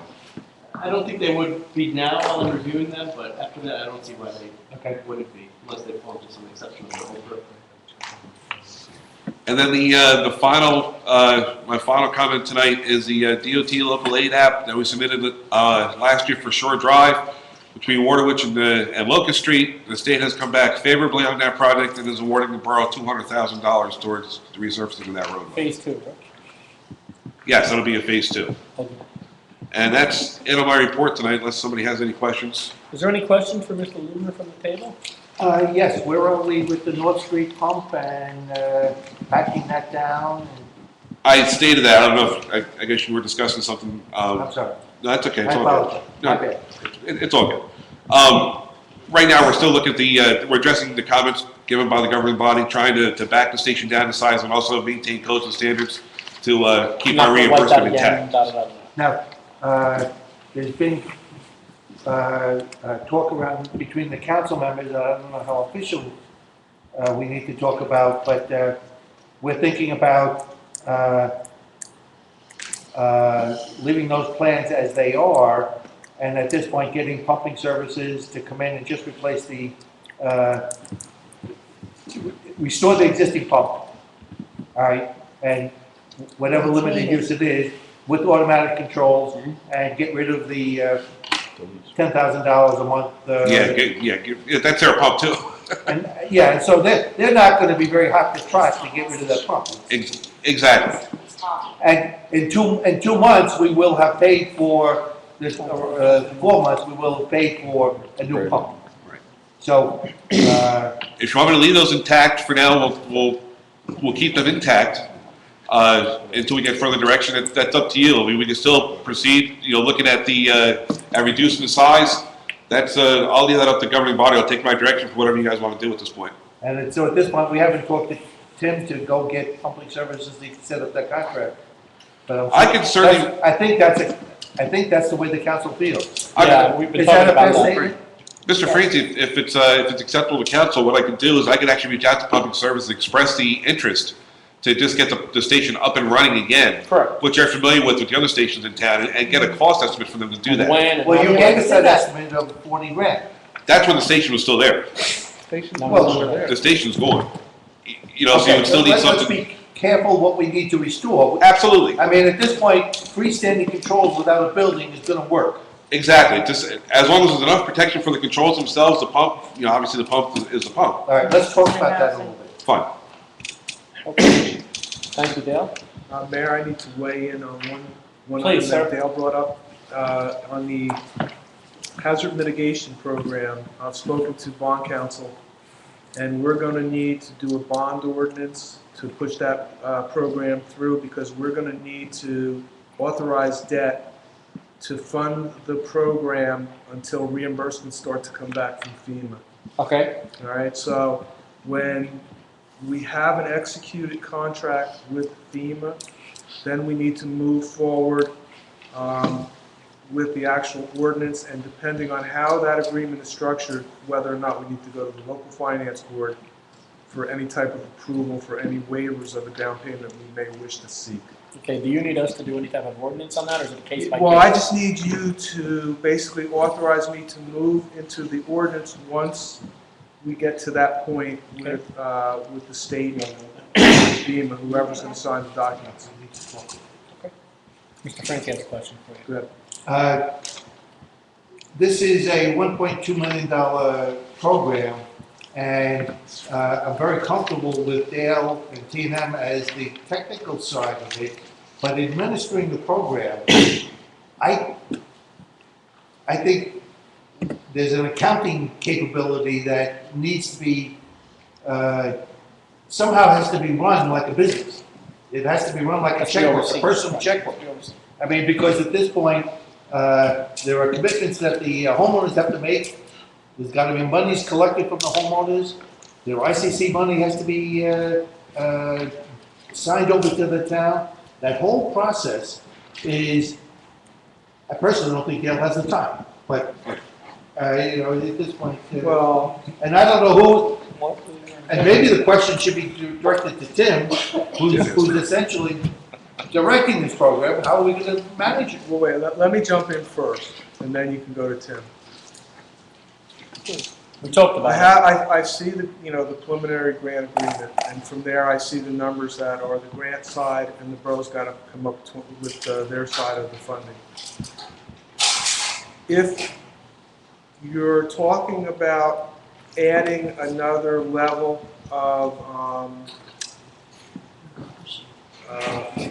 control over this program and hiring another company, let's say, to come in and do some monitoring of this, then we just need to, from the finance side, build that into the numbers that we do the bond ordinance for. And then the town would have the capability to hire another professional, let's say, to do whatever else they would like to have project done. manager, whatever. Right. As far as the accounting goes of the money that comes in, obviously, I'll do that Goes through the through the grant, through the bond ordinance itself. So that part I wasn't so much worried about. But I know that, I know that. As much Program as management. all of the steps involved, that it's incumbent on the homeowners to do it right, and I know. yeah, we've got to, you want this thing to go smoothly. And I personally would like Tim to weigh in on, you're gonna have to manage it, in my mind. Well, the way to look at this too. How are you gonna manage it? This is the precursor for the big program. Correct, that's my point. Let's do this one right. And have it in place to do it. And I gotta go back. not for nothing, the way Robin Hood did with the Robin Hood grant, they forced HPP to hire. And everyone else. Yeah, that's a smart way to do it. I would agree with you on that. And we talked I about don't this. disagree. What I'm going to We do talked about is this review last the year. grant documents that went in initially. There may have been something built in there that I'm not familiar with at When this we were point. at the meetings at the To overall manage, hall, to actually manage. I'm sorry? There may be, or may have been something in the initial grant that covered the actual program management component. So we'll make sure we figure that out, but you're absolutely right. I feel we need somebody in place to be almost a case manager for those 8 homes. And we may have defaulted to T&M and believe I'm not sure if me, we did. And at this point, for we need to sure, undo that. for sure, in those meetings, as I've said through most of Well, those, you I'm guys gonna did. weigh in on that a We little had bit. said that there was not money in the initial grant, but we could apply to have somebody be the person who's the administrator. Now, obviously check the documents and make sure, because there might have been misinformation on we got from that representative. Let me weigh in a little bit of that. Way back when we first started to do this, and we wanted to authorize T&M to move forward on this program. We did pass a professional service resolution that was contingent upon this funding actually becoming available. Now, and I'll throw this out because I think Bruce needs to weigh in a little bit. That was done at least a year ago. And professional service contracts, unless renewed, have a life of 1 year. So I think what will have to happen is that will have to be re-looked at and reestablished, and at that point, Who the person is. yeah, exactly. Like, you can look at what was in that professional service agreement and what T&M was going to provide, and if you think there should be further controls over that program, then we can put something into the bond ordinance to cover that too. That's fine. I'd just like to hold up the Robin Hood commitment to a project manager for the, use that as a template, because the next one is going to be 1,000 homes, not 14 homes. This is the Right, window, agreed. you know, this is the rehearsal. No, absolutely, For the big one. please, I got no And issue. this is not, again, I've got no issue, Mr. It's Frazee, not against absolutely any not. rules, No, I it's mean, reality. you're right, this is the warm-up for the Because big even if show. you got past this, there's no way it's handling on the next one. I'll anticipate it as if it was going to go forward. If we don't utilize the additional funds, we don't utilize it. But I think we are prepared to give you the direction you want. Okay, so I will move, when I get what I need for bond council, we'll move forward. There you go. Thank you. What's next, Karen? Mayor's appointment to planning board? Alternate 1, we have Mark Dancy, and Rick Korn as alternate member number 2. Okay. Monmouth County Open Space Grant? Oh, sorry. That's okay, I know you're busy down Lost there. train for a second. We're actually on target. I think I reported at the special meeting we had last week and also prior. The new Monmouth County open space grants have come out. They are going to be prioritizing Sandy-related damages, which they normally, don't specify money, but if we have projects in our parks that are eligible, we can apply for those funds again next year. We're looking for some fast tracking of the former grant that we had over last year's project, which was beach access at the community center. We're looking to see if they're going to allow us to modify that because we've had additional damages down there for the access. Even though we don't anticipate the center being open, we do anticipate opening the beaches, so we want to provide that access. So hopefully we'll hear back from them any day that we can help fast track that. If not, we do have monies, I think, in our open space fund to get moving on some of those projects. Okay. Thank you, Mr. Hill. Carolyn, is there a request for a benefit walk? Yes, I believe I put copies in the packet. Yeah, we all have it. For those that don't know, there's a gentleman named Tony Luciano, who's the manager of the Sandy Hook Bay Marina. Unfortunately, he's been diagnosed with stage 4 lung cancer. And they're doing a benefit walk for him on June 29th at 10 a.m. The rain date is the 30th. They're going to begin at the Sandy Hook Marina and continue over the Highland Bridge and back to Sandy Hook Bay Marina. What are they asking us for besides, We're just making sure that it's okay for them to conduct this event Chief, is there any? in town. I've seen it, read it. My only concern is that if we do sanction it, we have to provide security, we have to provide all kinds of stuff like that. Okay. Whatever your regular requirements are for events. Like, what did we do when we had the walk in town? We used to do the breast cancer walk, did we? We used to provide police officers, I know we did, I just didn't know that. we closed streets down, and it was, wasn't this? It's a, this is, I guess, I'm assuming they're going on Bay Avenue to the bridge. I think it's a run walk, isn't it? Runner walk. It says run over. So I doubt they're not gonna run on a sidewalk, so it's probably gonna be in the street. At that point, you're talking about closing down roads and that's up to the borough. Let's do this. Would you do me a favor? Would you mind reaching out and trying to find out what exactly they plan on doing? Because this is a very broad. It doesn't even say. It doesn't say That's, it doesn't really say. It's really Say not contact requesting anything in this paper. It doesn't even say I'm requesting that. No, it's been advertised apparently in advance of any approvals. Correct. I've seen this other places too. I It's not bad. Should be no problem. Right. So then this is just information, we're not voting on anything. No. Well, Technically- one point was made by Mr. Redmond, the Saturday before the 4th of July. That's what this is. Yeah. And Might be I a mean, busy weekend. I don't want to see anybody not get money they need, especially with stage 4 lung cancer. You know, when we had the breast cancer walk in town, there was a 501c3, there was all that stuff, you know. I just don't see them wanting to walk over the bridge. Well, Well, you're not sure. there is contact information, but I said, like, the problem I know is a run, Shut down. not gonna run on sidewalks. Correct. If you sanction people to run in the street, Let's have a conversation from the, So- between the two of you guys. Joe, with the- let's get together and we'll. I mean, there's legitimate questions you gotta ask before we just say, hey, great, go ahead. That's correct. That one on the one after. Right. Yeah, what is it, a Wednesday or Thursday? Thursday. Right. Okay, anything else on the agenda, Karen? Other question? Perfect, Mr. Mandrop?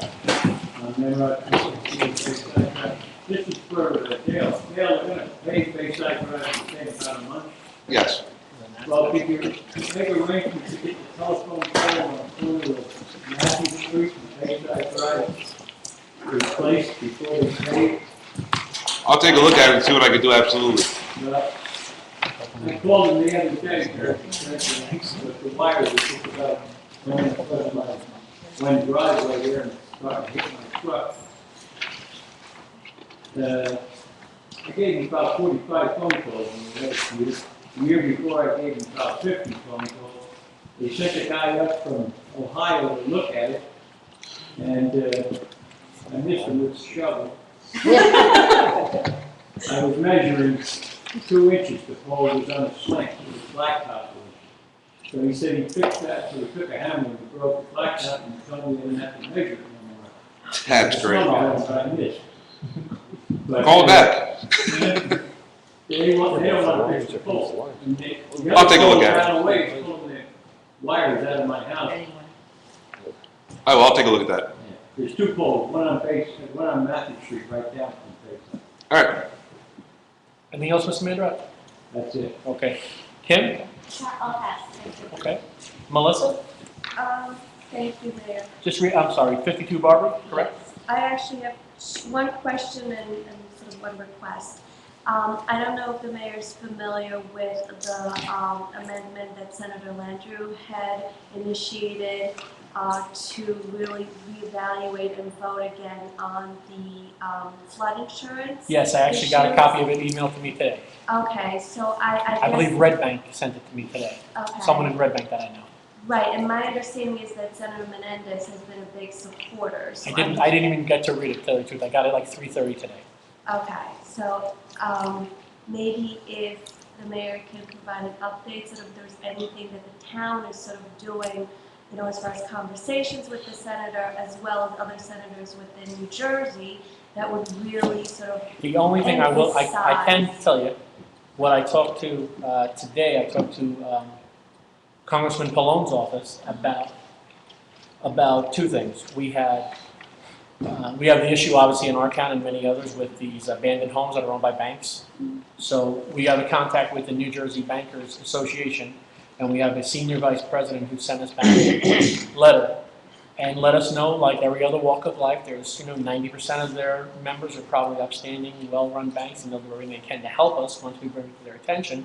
But there is a majority that are, don't fly the same way the rest do, let's say that, and gave me his contact number and his email for us to move forward and, as a town, try to get some resolution on that. What we also did was a combination of talking to some of the businesses in town with the money that they're allowed to send out and try to get reimbursed for doing any repairs.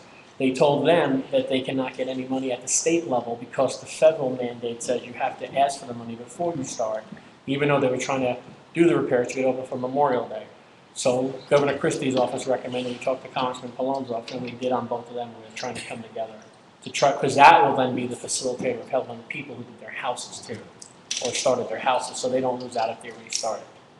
Right, I think that may be slightly related, but a little bit different. I'm just letting you know, that's the only conversations we've had with congressmen and senators. Okay, I mean, just from having read sort of the feedback that Senator Menendez's office has published, is he is taking action because of the feedback, ongoing feedback that he has gotten from towns as far as what the repercussions are going to be. So I would like to see our town have, an input into that feedback as well with him as well as, anybody else. Yeah. That could I potentially. did, like I said, I did get Because that's some a big documents issue. from Red Bank around on that issue. So I got a link. But that's a flood insurance also, right? So you take Frank David, he's talking about flood insurance statement, right? Right. Because I don't think Frank knows what you're talking about. Well, I think it's kind of a lot of issues rolled into one, but the document that you're talking about, I got at 3:30 today. Something to do with what they may be doing in Red Bank. And then my other question is, and I don't know if it's a request or it's something that already exists, I had sent an email to the council as well regarding a loan that had been dispersed to various towns as part of the first batch of loans, and our town was not on it. Correct. So I was wondering if the town could talk a little bit about what the process is, why were we not part of this first batch, and more so, because obviously we as the public, we're constantly getting new information, but I'm sure you guys are way, a couple steps ahead. Can we get, or is there already a list that actually lists out all the grants and loans that this town has applied for with respect to the storm, and where it's coming from, what the purpose is, how much, and what the status update is? Because I think there's so many things floating around there, and everybody sort of mentions a particular loan or a particular grant that they're working on, but I think it'd be really, really good to have sort of a list exactly of what's going on, who is it for, who is it initiated by, and where are we at. So I don't know if something like this already exists, or just something that we can put together. The list probably does not exist because different people and different parties within the borough have applied for different grants. We have economic development through the bid. They've applied for several grants. And Tara, Ms. Ryan and myself have talked to them about it on occasion. Ms. Kane and Ms. Ryan have about different things that we are all come to our attention to apply for. To my knowledge, most of them have been applied for, and they haven't been awarded yet to anybody because the window is still open for application and then awarded. The borough has applied for probably dozens, Tim? Yeah, I can give you, let's see, I'll let Steve refer to I think you're talking about the CDL loan. Yeah, All right, he can touch on that one. Because the CDL is the biggest number. We have been approved through the second round for the CDL. The last phase is now, it was FedEx today to FEMA we went from the FEMA consultant to the state, back to the FEMA consultant who sends it off now for final approval to FEMA, and I was talking to them today. They were sending that out today. We've been preliminarily approved for $2,363,102, and that's been confirmed by the Division of Local Government Services, which I was there on Friday. We've received $422,000 from FEMA in December on an estimated project worksheet. We have been approved for the entire amount of that project worksheet per the Division of Local Government Services from their internal correspondence with OEM, who actually administers this grant. We have the consultant that was here tonight from Arcadis has given us additional listings. Part of that $2.7 million, part of that number I just gave you is a part of that. So further, the schools are mandated to apply for the CDL money. They're, I guess, in that process.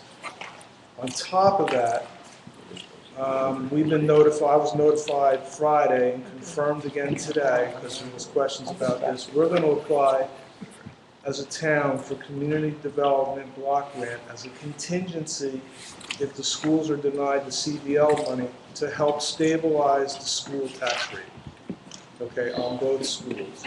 So we have multiple things in the hopper, but the $2.3 million has made it through the first two rounds and into the final round at FEMA.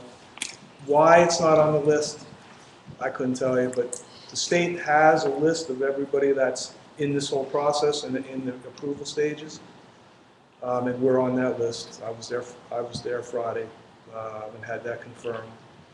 So that's where I'm working at right now as far as FEMA goes. The consultant is working on the project worksheets.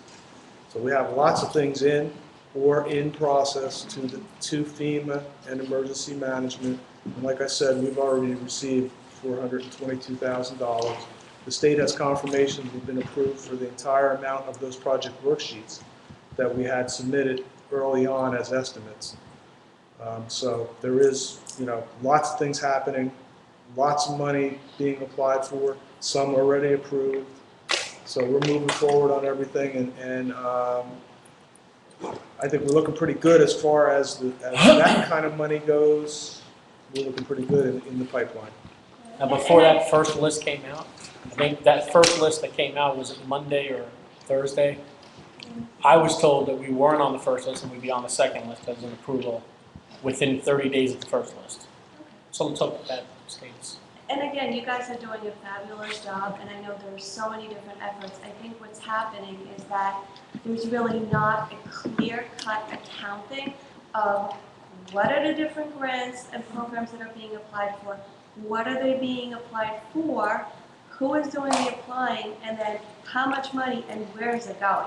Because I think, it's so easy to just basically all these efforts if we don't really have a clear-cut way of tracking that. Well, I can interject that the 2.792 million that we've applied for is all monies that are allocated to date that we've spent on specific projects, so we know what that's coming back for. Well, I'll tell you something else too, like there's other things that have a little wrinkle to things too.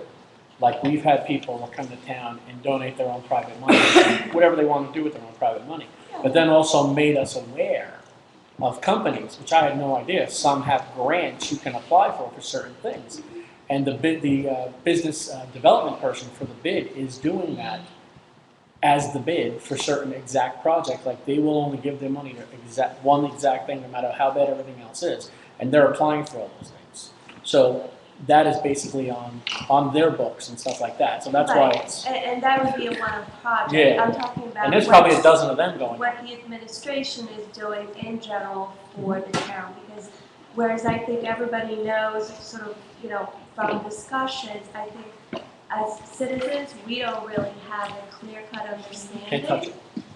And, we then see something and we're very eager to make sure that the council has That we applied for it or we know about it. So Yeah. we're all kind of scrambling all around. This way, if we actually had a running list that was posted on the website, we could just say, oh, okay, this has already been taken care of. We don't have to worry about it. Plus, it's also, you see it on the Asbury Park Press, and we're not listed. Sure. And, everybody has to know. Everybody, I say, what I'm sure happened, you what were in it, happened. we're just Right. not in The this only thing I town. asked was, I hate to say it, was I asked is Union Beach on the first list, and they weren't. So that's the only thing I asked. Let me just say this, in the paperwork that I was working on, $2.3 million, in their paperwork, they said that not to publicize this until final approval from FEMA. Final approvals. You can't. And even with some of the mitigation monies, they told us the same thing. If we put numbers out there and you see those numbers and it comes back less, or it comes, it causes, Different. so FEMA has always asked us, until the final project worksheets are in, and you get the dollar amount in, to be very cautious on how you put that out there.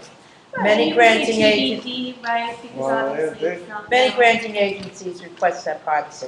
They have it written Special right on private. the Right, particularly the private ones, they So we'll try to don't want share the us. pot of money, it's We're safe to not- say. We're not keeping it from you, but sometimes we just And can't. But how would we know then that it's been applied for and we? I'm sorry, I don't have an answer. You Well, would. I do. But then. I report on it on every council meeting. I've been reporting, especially On the $2.3 CDL. million on the CDL grant. Every council meeting, I report on that grant.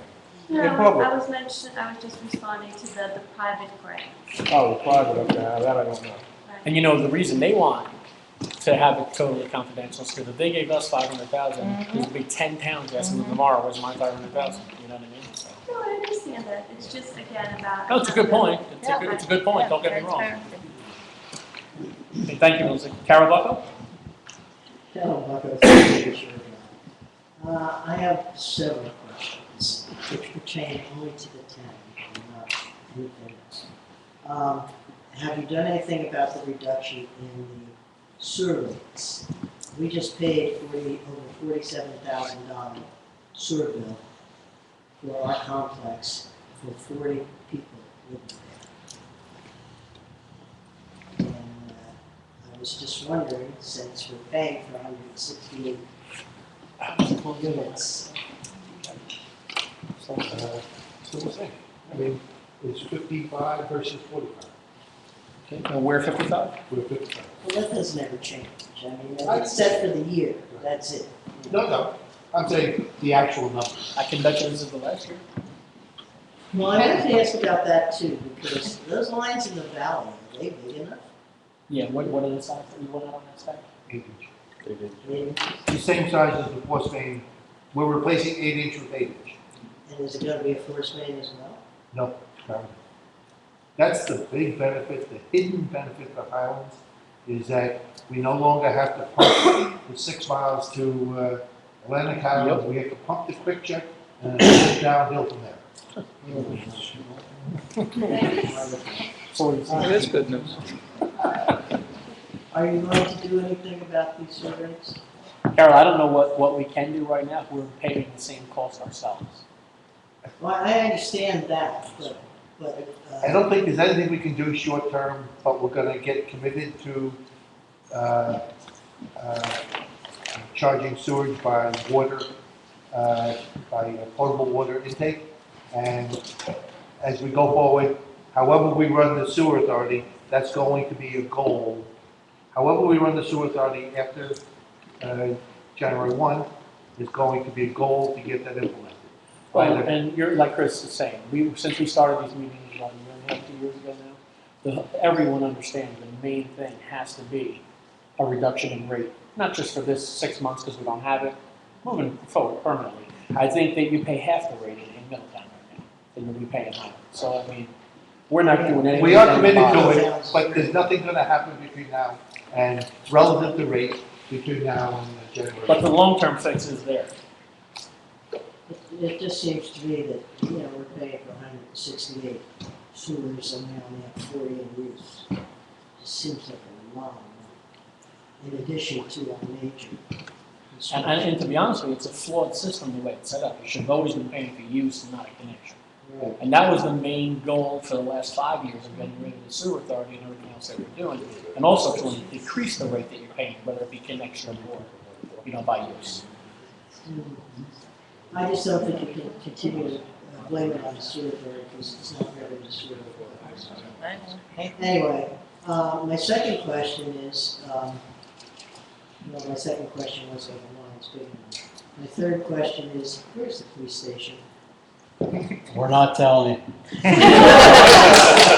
It's evolving as we speak. Well, my concern is that we have Shore Drive blocked off, and the trailer's sitting there, and it's supposed to be the police station, and it's not the police station because the police station is still in progress. Tim, what's So the why do we have a trailer?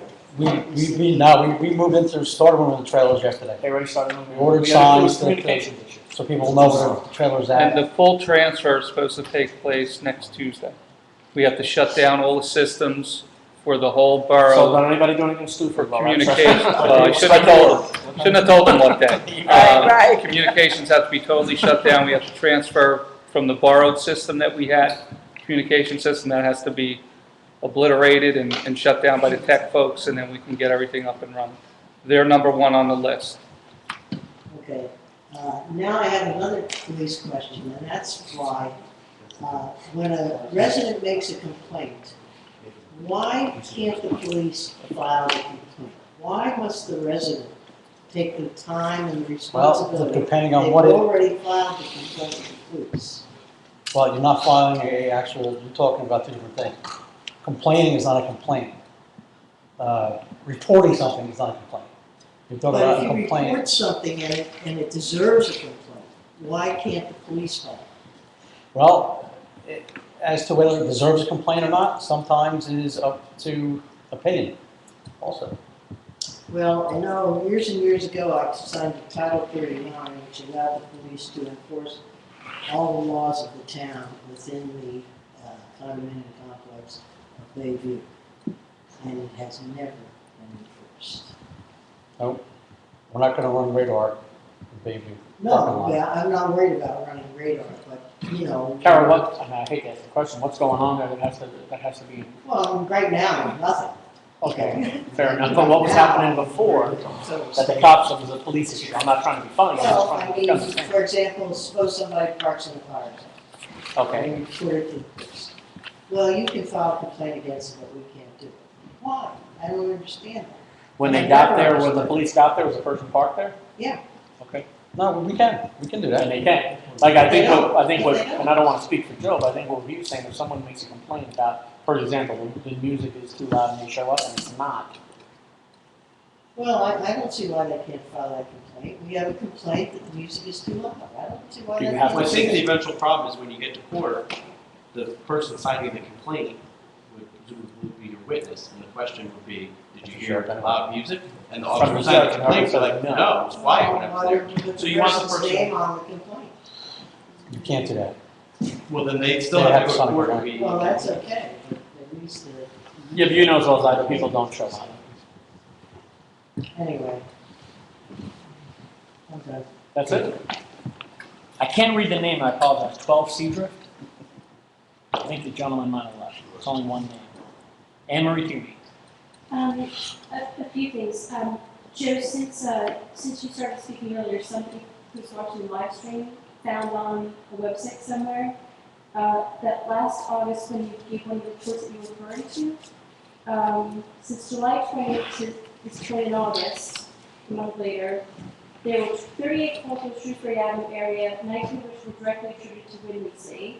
Joe also stated that Wind and Sea owners have hired an additional officer to assist with fact incidents between the hours of 10 and 2.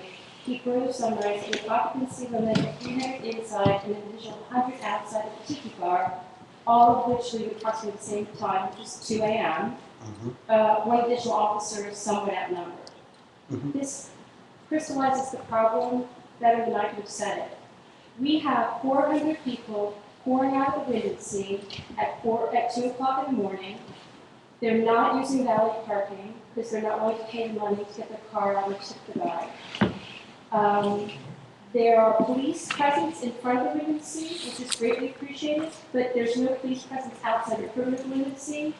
And the people that are coming to that establishment, I don't know if there are people here from all over town now, not just Wind and Sea. These people are animals. They are urinating on our property. They are defecating on our property. Donna was telling me that she's lived here. They have seen people having sex on Mill Street Beach at 2 o'clock in the morning. Last summer in July, we had my family reunion. We had a house full of children. 2 a.m., big ruckus. I went outside. There's 5 guys surrounding a kid in the fetal position in front of my house who's being beat with a 2x4. And when the police came, 2 officers came to my home the next night to take my statement. They said that they had broken up an altercation in front of the Wind and Sea, but these people who were gang members from a different part of Monmouth County followed this kid from Portland Road to a darkened part of Shrewsbury Avenue and literally tried to kill him. So the violence is escalating, the DWI is escalating, the complaints are escalating, and my question, which I put in my email to you all, for Mr. Dula, is what is the borough's obligation to consider these sort of problems in the context of renewing liquor licenses? Because I know that you have a fiduciary obligation to consider all these things when renewing liquor licenses. And I think it's time that it's not just Tom and Anne crazy on Shrewsbury Avenue or Kim's crazy in Havana. It's time for everyone to get on board with a balance of Chris said. I 100% support the bars and restaurants in this town. Like John said, I go there myself. But if I'm told one more time to shut my windows and turn on my air conditioning so I can go to sleep after midnight on a Friday or Saturday, I don't know what I'm going to say back. It's not going to be feminine and it's not going to be ladylike, and my grandmother would come out from her grave and smack me on the head. But I'm done with it. It is time for this town council to make a change for all of the residents to get better. You've had a lot of years of complaints. Becky met with our neighborhood association. We started 12 years ago when the Wind and Sea first started operating as a significant bar nightclub establishment with late night hours and hundreds of people. It's time. There's not one other town anywhere near ours that allows this sort of activity to go on. Not one other town that would allow the type of people who run at establishments to impact the neighborhood the way that our neighbors are impacted. Jenkinson's just had their liquor license limited to last call at 12 o'clock midnight after years of complaints from the residents. East Haven has a no tolerance zone. Atlantic Highlands, Seabright, absolute police presence on the streets, they are not dealing with what we're dealing with. So I'd like to have the council consider what other towns around us are doing. One suggestion I have is no tolerance zone or residents only parking after 10 p.m. at night. I don't care if they park in front of my house before 10. Just don't come out at 12 o'clock at night and wake me up. It's not right. I'm paying property taxes on 2 houses. I had trouble getting a renter this summer because she came and saw the noise and people were coming and seeing the noise of the traffic, and they didn't want to rent my house. So it's impacting me as a small business owner. It's time. It's time for you to step up and create balance. I don't know what it should be. Joe's officers that came to my house that night said they cannot handle the people coming out of the leniency. They are not a nice class of people. They are not normal kids going out for a drink. They are not good people. That one officer suggested that there's no admittance after midnight, or if you leave, you can't come back in. There has to be a way for you to create a balance. It's time for our rights to be supported, as well as the businesses' rights to be supported. But what pushed me to coming back and start complaining about this again, after years of not complaining, because I've got to give you that, is this ordinance, which just seems to absolutely reflect that either you have no clue what's going on in our neighborhoods or you don't care. And that's why I was very glad that that part of the provision was taken out. But it's time that something is done. These are neighborhoods that people are going to have to rebuild in. I have to take out significant personal loans to get back in my home. I am not going to do that if I can't enjoy my own home. We have a right to quiet enjoyment. There are nuisance problems. If you're maintaining a nuisance, you are liable legally, which I'm sure Mr. Fuller could tell you. But I want to know what your obligations are as a town council to consider all of these things that Joe reported on that are happening summer after summer when you renew someone's liquor license. And what, if anything, you're willing to consider or do. Can you put a committee together with somebody at the town council and somebody in the business partnership and work through a solution? Because it has to change now. This summer, those houses are going to be empty. I'm terrified of people breaking into my house, looting my building supplies, trashing things. There's not enough police in Highlands to protect homes that are vacant by the dozens like around our neighborhood. So I need to know that something's going to change. And I think you're the right people to do it. I just need to hear you say that you're willing to try. I think we're all going to try it, there's no doubt about it. Let me ask you this, we're talking about like that incident with the guy getting beaten up by a 2x4 and all that. I know in the past, because I've said here when we did it, we've done things to restrict people's liquor license, or not necessarily restricted is the right word, but we made them hire extra. The problem is this, we did, after complaint, when we've increased the number of tickets for that kind of behavior, and arrests went way up. There was several arrests in that specific case I was talking about. I guess what I'm asking, how would you police? But we also contacted the EBC to see if there's anything we could do, if we could charge the liquor license for that. And they said no. Once they're off that property, it has nothing to do with the liquor license.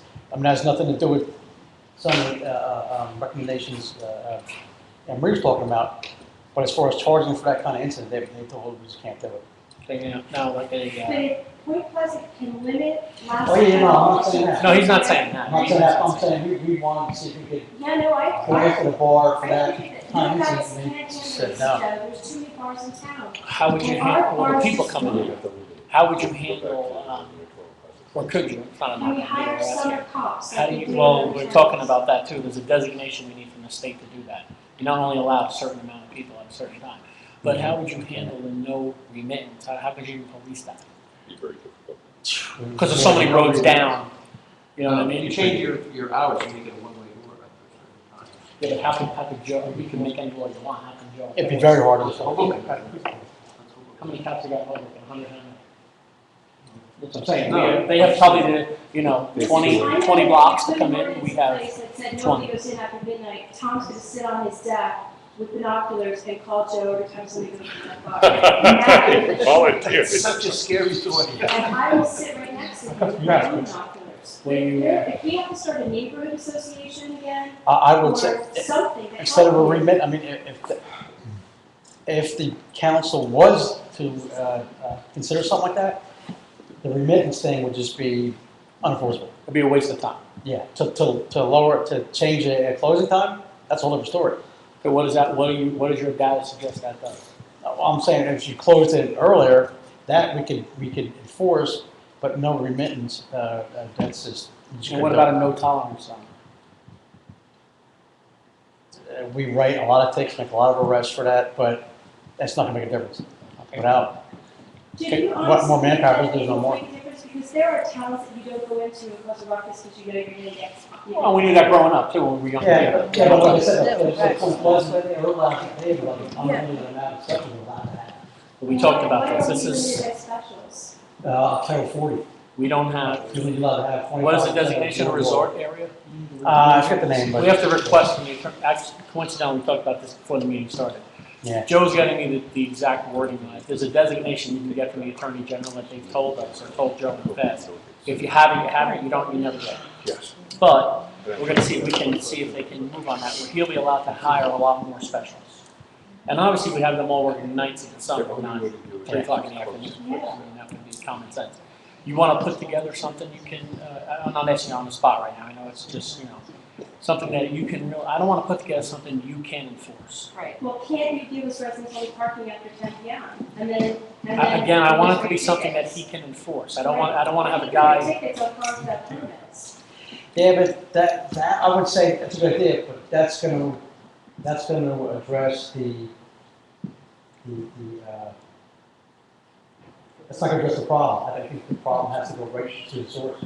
Otherwise, that's just. I mean, I think people that wanna go there are still gonna go there. Correct. It's gonna be louder and longer. And by the way, if there's people that are doing the right thing, you also don't wanna stop that. If there's people that are going insane, that's what we wanna stop. What can you don't have to tell me on the spot now, put together something that you know, or talk to other chiefs in other towns, that you can enforce.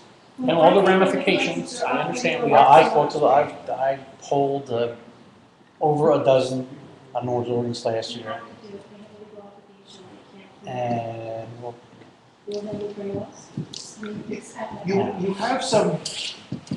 You have some concerns about the way the existing ordinance is written.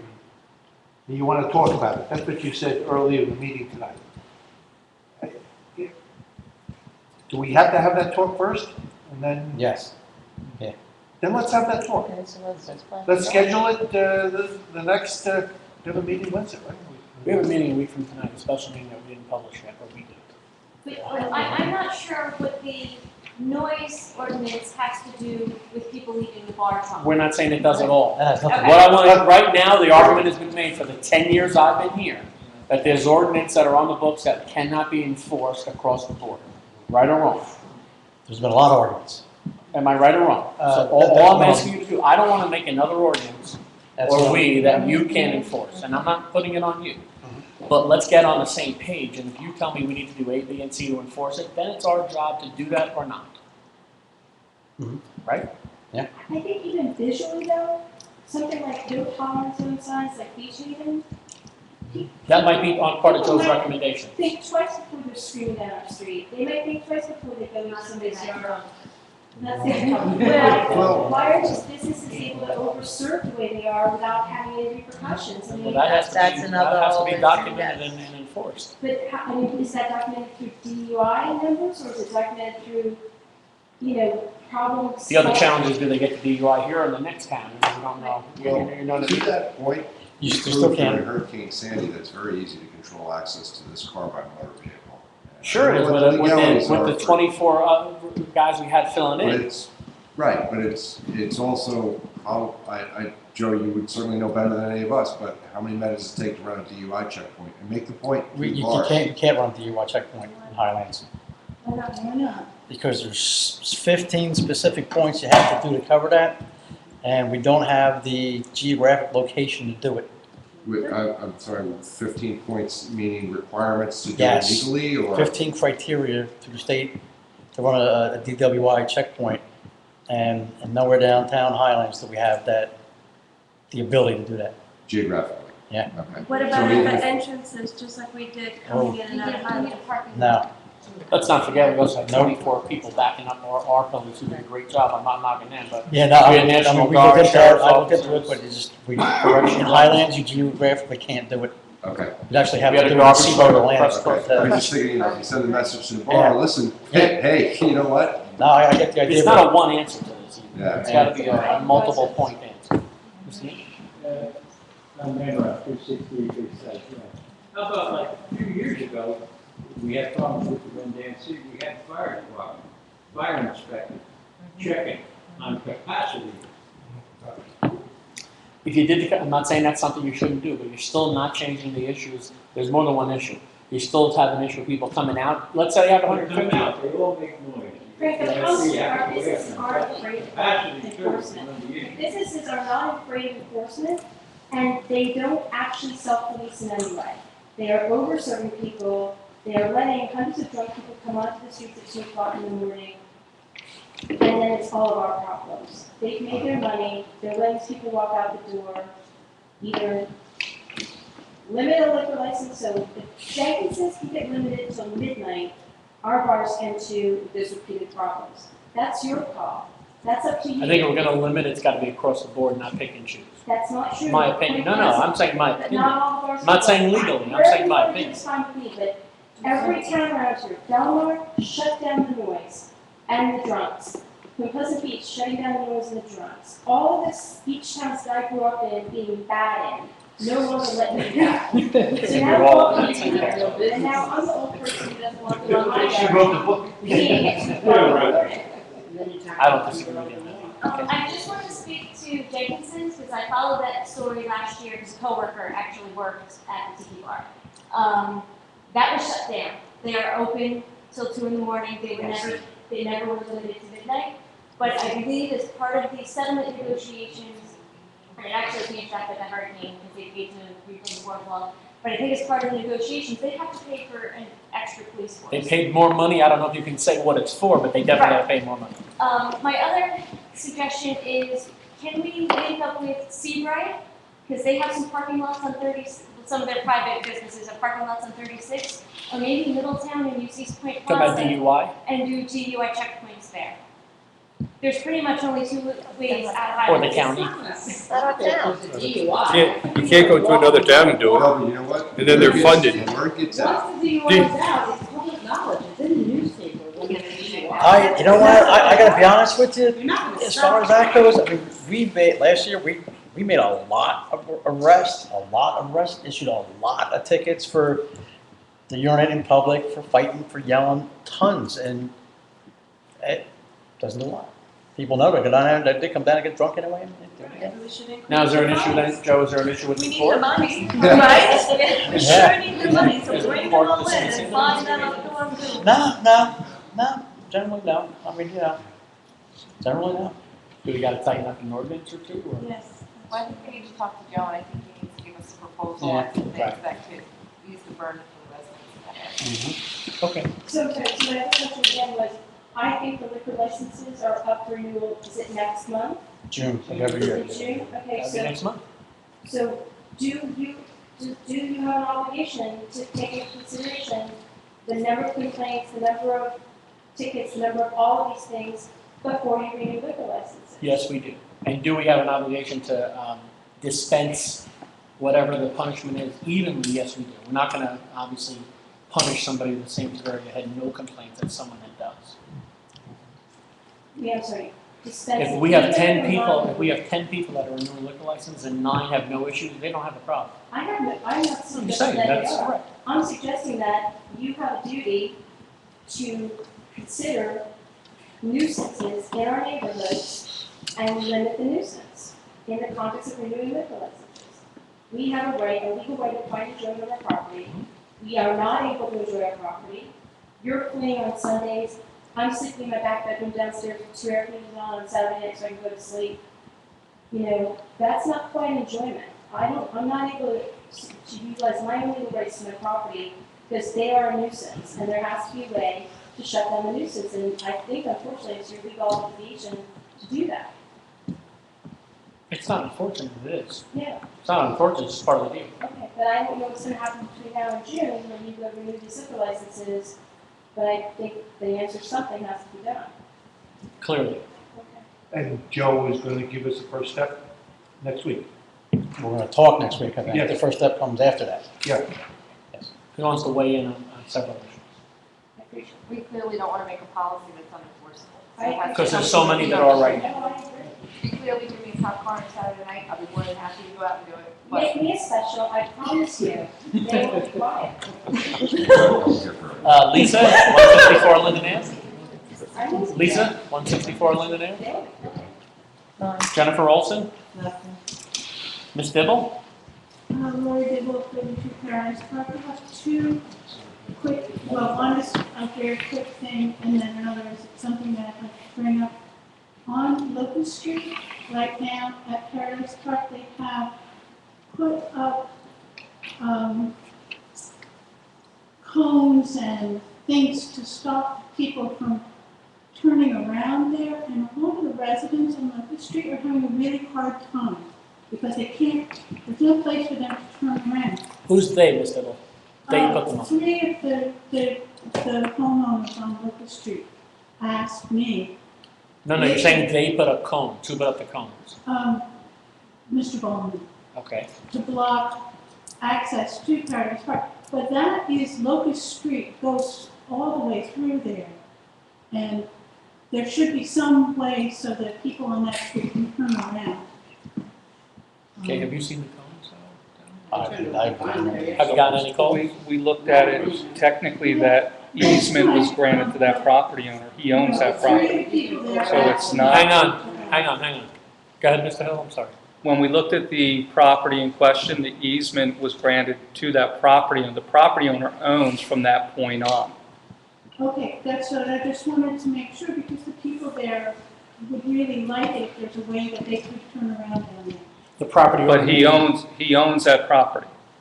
That street was vacated from that portion through, years ago, not recently. Well, what I understand, half of that street was vacated. So, Is it the half that they're on? I'm not trying to be funny. Is it the half that they're It on? goes through. We'll look into it first, but we looked at the tax maps, we looked at everything we could. Okay. No, we'd like to make it easier. We sent the fire inspector down, we had people, the police responded. If it's his property, there's very little we can do unless And he we. owns both properties on the other side of the vacancy? So then he owns. So we'll revisit it, maybe if we call him and ask him if he'd mind opening up. I know one of the complaints they had were people were driving in there and going through there, or they were coming down and cutting onto Shore Drive, which to me shouldn't be really a big issue, but he feels people are cutting across his property, going out onto Shore Drive continually, so, it is his property.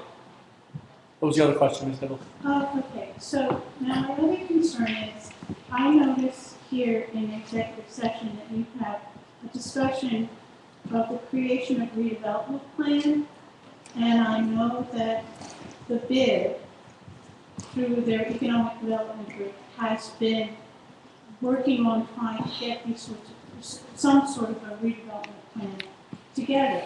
And I think that if there is going to be discussions of this nature, of creating a redevelopment plan, that this should be done in the light of the day and not behind closed doors, and it should be involving the planning board. It already has been and it has. A new.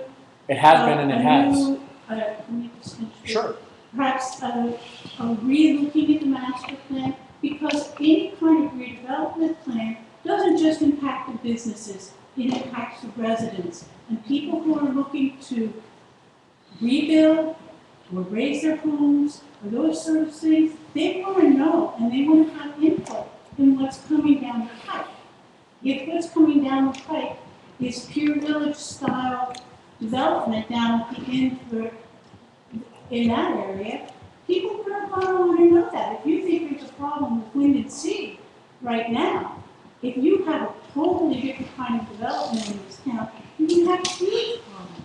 And I think this has to be done open and with everyone involved in it.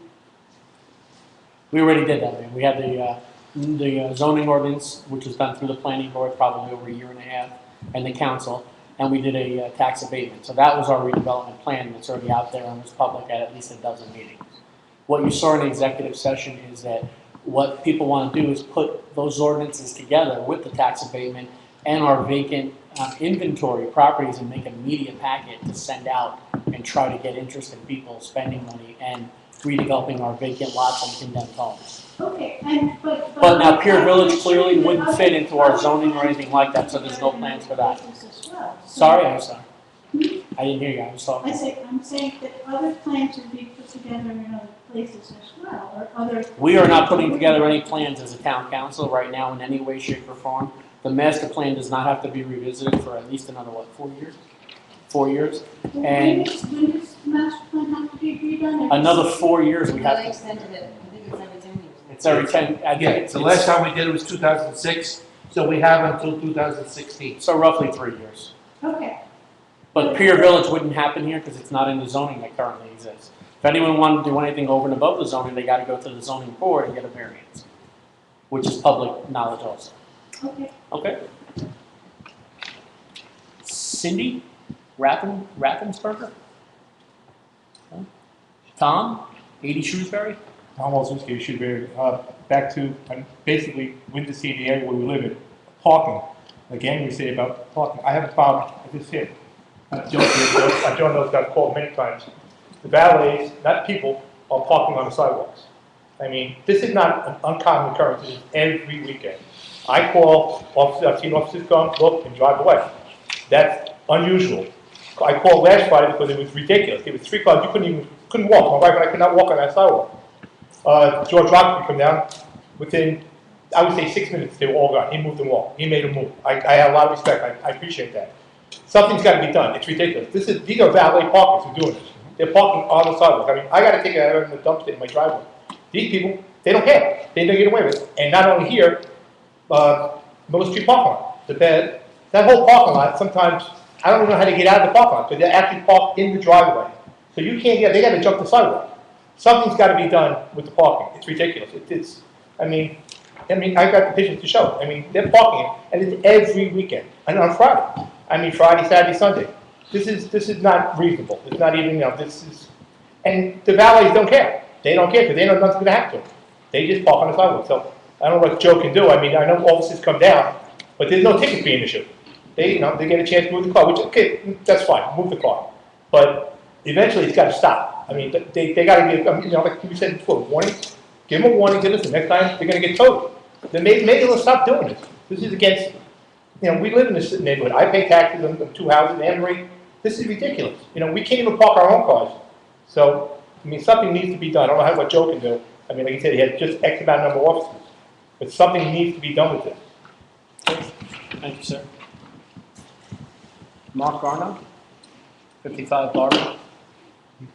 Okay. John Bader? No, I'm good.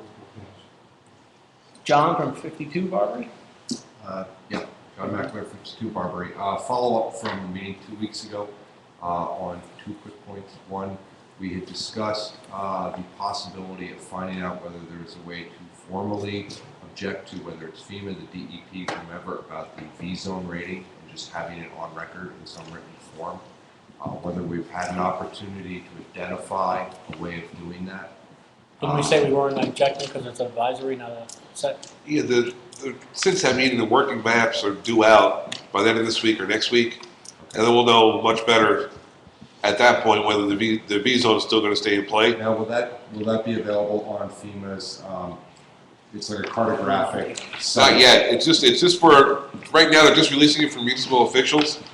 They're not having any public hearings on it yet. It's for municipalities, for the officials to digest, go through it, and then they're going to release the public versions later in the summer. Now, That's when what you they're say saying. for municipal officials to digest, I'm assuming that those same officials will have the opportunity to comment on Absolutely. the information they've been given. Sure. And we have plans to object to any V-zone. If it's appropriate, absolutely. Okay. The second thing is, where are we with the community rating system? Anything new? Nothing new right now. Okay. I'm hearing that they are doing that type of other things because of the storm. Mm-hmm. I reached out to them again, and we're in the hopper, but they're not right now. That's not high on their priority to get somebody into the system right now as they're trying to deal with storm stuff. Okay. But we're still plugging away. So, we're still trying to get them down here to at least get into the system itself. Very good. Okay, thank you. I'll motion to adjourn. Second. Folks, we're gonna have another special meeting next Wednesday night, same place, 7:30, right, Karen? 7:30. We have to make sure it's here. You'll see it tomorrow. How many meetings before? Wednesday night. I don't want that. I really don't.